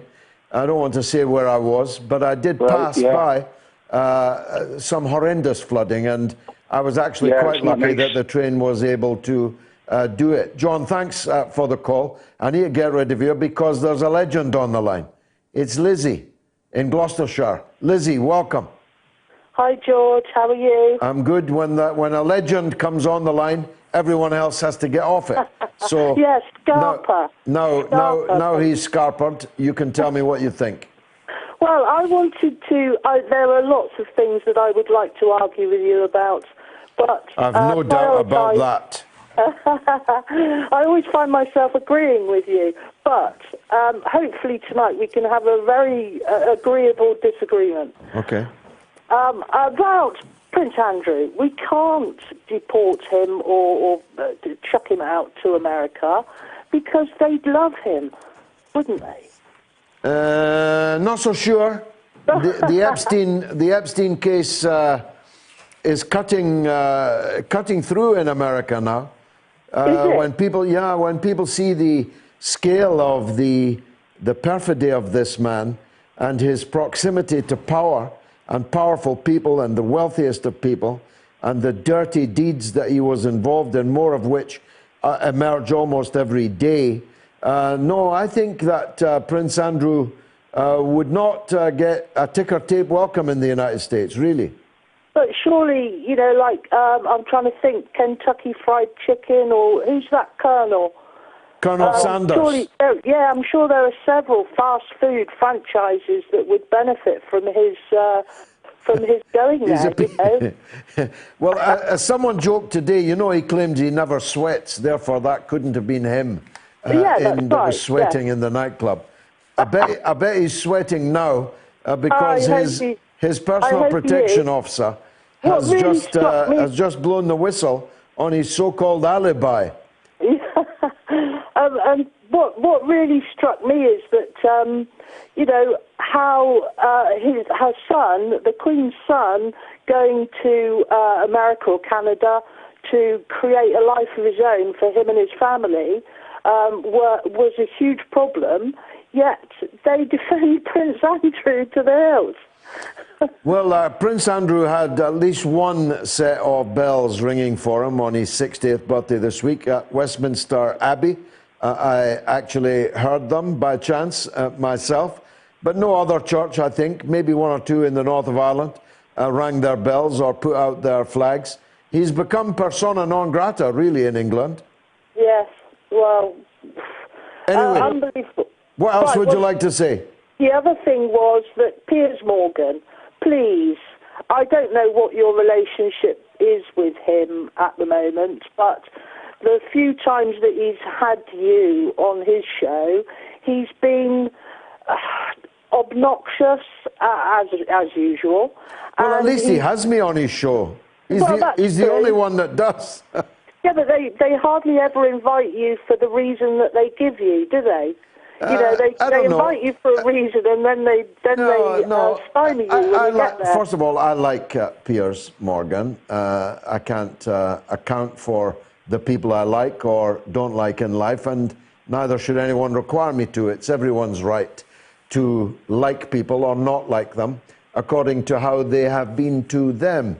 And Piers Morgan has always been kind to me. But it's much more important than that personal issue because I was around, as were you, at the time of the Iraq War. And Piers Morgan was the editor of then one of Britain's most important newspapers, the Daily Mirror. And Piers, who was a part of the establishment, who could easily have followed Blair, refused to follow Blair. He absolutely refused to support the war, and ever more zealously, he used the Daily Mirror in support of the anti-war cause and in support of the Stop the War Coalition. And on the day of February 15th, the biggest ever demonstration in British history, he gave over the whole of the Daily Mirror to our demonstration. He published a map on the front page of where people could go, how they could join the demo, and so on. So I'll never forget that, Lizzie, and I'll always respect him for that, because it would have been far easier for him. In the end, as you know, he got sacked as the editor. It would have been far easier for Piers Morgan to go along with the establishment like almost everyone else did. But he didn't. He stood up. And a man that stands up for what he believes in is to be respected, I think. And that's why, in the end, I've got to tell you that I like him. Last word to you, Lizzie. Well, that was it, really. I just wanted to say that, you know, your polls are always interesting. I don't know who composes them. Sometimes I think it's you, and sometimes I think it's someone in the back room. It's someone in the back room, yeah. It's one of the oldest men still working in Britain. I'll tell you when I see you. I'll tell you when I see you. Lizzie, thank you very much. A legend in our lifetime, and probably the last call of the evening, I think. Chris in Colchester on Sanders takes a different view. That's why he's up next. Chris, go ahead. Hi, George. Hi. Just very quickly, did you watch the boxing? I did. Oh, good. The Gypsy King. All hail the Gypsy King. King of the world, yeah. I thought he was magnificent. I was sure that he would win. I was absolutely sure that he would win. I'm also sure that City are going to beat Real Madrid on Wednesday. So if you follow my tips, take that one. Anyway, go ahead. I might do. Cheers, George. Well, I'm just a few things about Sanders. I do worry that it's getting a bit like a cult. And I agree with you. I think he could have beaten Trump in 2016. Yeah. And imagine how much different the world would have been if he had. Well, I'm not sure I agree with you. Well, it would have been different, yeah. But I think, it would have been an interesting race to see, actually, that Sanders versus Trump then. I think it would have been more about policies, whereas this time, if it happens, I think it could get really nasty. I think, Trump's going to play some weird cards, and I'm worried Sanders will go down the identitarian sort of road, which he seems to be stuck on this time, whereas before he's been more... I think the identitarians don't like Bernie because he only pays lip service to them. He talks about the economy and the workers and economistic issues. He talks about wages and student tuition fees and healthcare and so on. Of course, he pays lip service now and again to these identity politics issues, Chris, but I don't think it's fair to hang that around his neck. He's not like the British Labour Party. He's not actually a liberal. Well, I mean, what about the college stuff? I think we need to address why it's so expensive, why it's so overpriced, and that's because of the Department of Education that gets loans because it's guaranteed loans, and then they charge students and make billions a year out of it. Yeah, so rather than just saying free this, free that, we've got to address why it's expensive. Why it's expensive? No, I agree. I've got to clear you off the line because there's another legend turning up. It's Norma in Bristol. Go ahead, Norma. Hi, George. Hi. Very serious show tonight and worrying, and I hope Assange meeting goes well Tuesday. Thank you. But this is the lightest subject end of the show. I don't like her national anthem, George. No, I don't like God it's a Save the dirge. Queen. I can't believe even the Queen likes it. Well, but she's fed up with it. Yeah. I mean, she's been listening to it a long time right now. God, yeah. I mean, I just need changing, and quite soon, because, I'm getting old. Well, what do you think? What's your suggestion? I vow to thee, my country. The words by Richard Kipling, and the music, I think, was Whole Planets for Jupiter. Yeah. And, it's a lovely words in it. It's like the Welsh one, Land of My Fathers. I vow to me, my country. All right, everyone at the end of the show, go to that. I vow to thee, my country. That's Norma's suggestion for the next national anthem. Thanks, Norma. Sorry it was so short. Should the BBC licence fee be abolished? A, yes, 69%. B, no, 18%. C, replaced with a subscription, 13%. Such good sense our audience has. Don't forget my debut novel, Queen's Way. I spoke about it earlier. There it is there on your screen. You can get it at info@georgegalloway.com.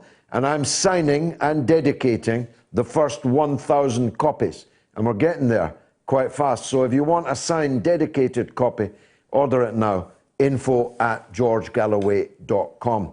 And I'm told to plug the podcast. We've got a podcast. We've got a podcast. It's available on Google Play, iTunes, Spotify, Anchor.fm, and wherever you get your podcasts, whatever any of those words mean. Because although my wife knows, and she put that order up, I've actually no idea what a podcast is or what any of those platforms are. But you can get our podcast on Google Play, iTunes, Spotify, and Anchor.fm. And wherever you get your podcasts. Well, I'll get mine from wherever I get my podcast. It's been marvelous for me. I hope it was also for you. Don't forget the meeting for Julian Assange on Tuesday night at 6 o'clock at the St. Pancras Church in Euston Road, just near the stations. The doors open at 6 o'clock. It kicks off around 6:30. It's very important that everyone comes to the aid of Julian Assange, because the time will come when your children, your grandchildren, will ask you, Mummy, Daddy, what did you do for Julian Assange, for freedom of speech and expression? What did you do to stop these criminals trying to drag Julian Assange away in chains? Been marvelous. Thanks for watching.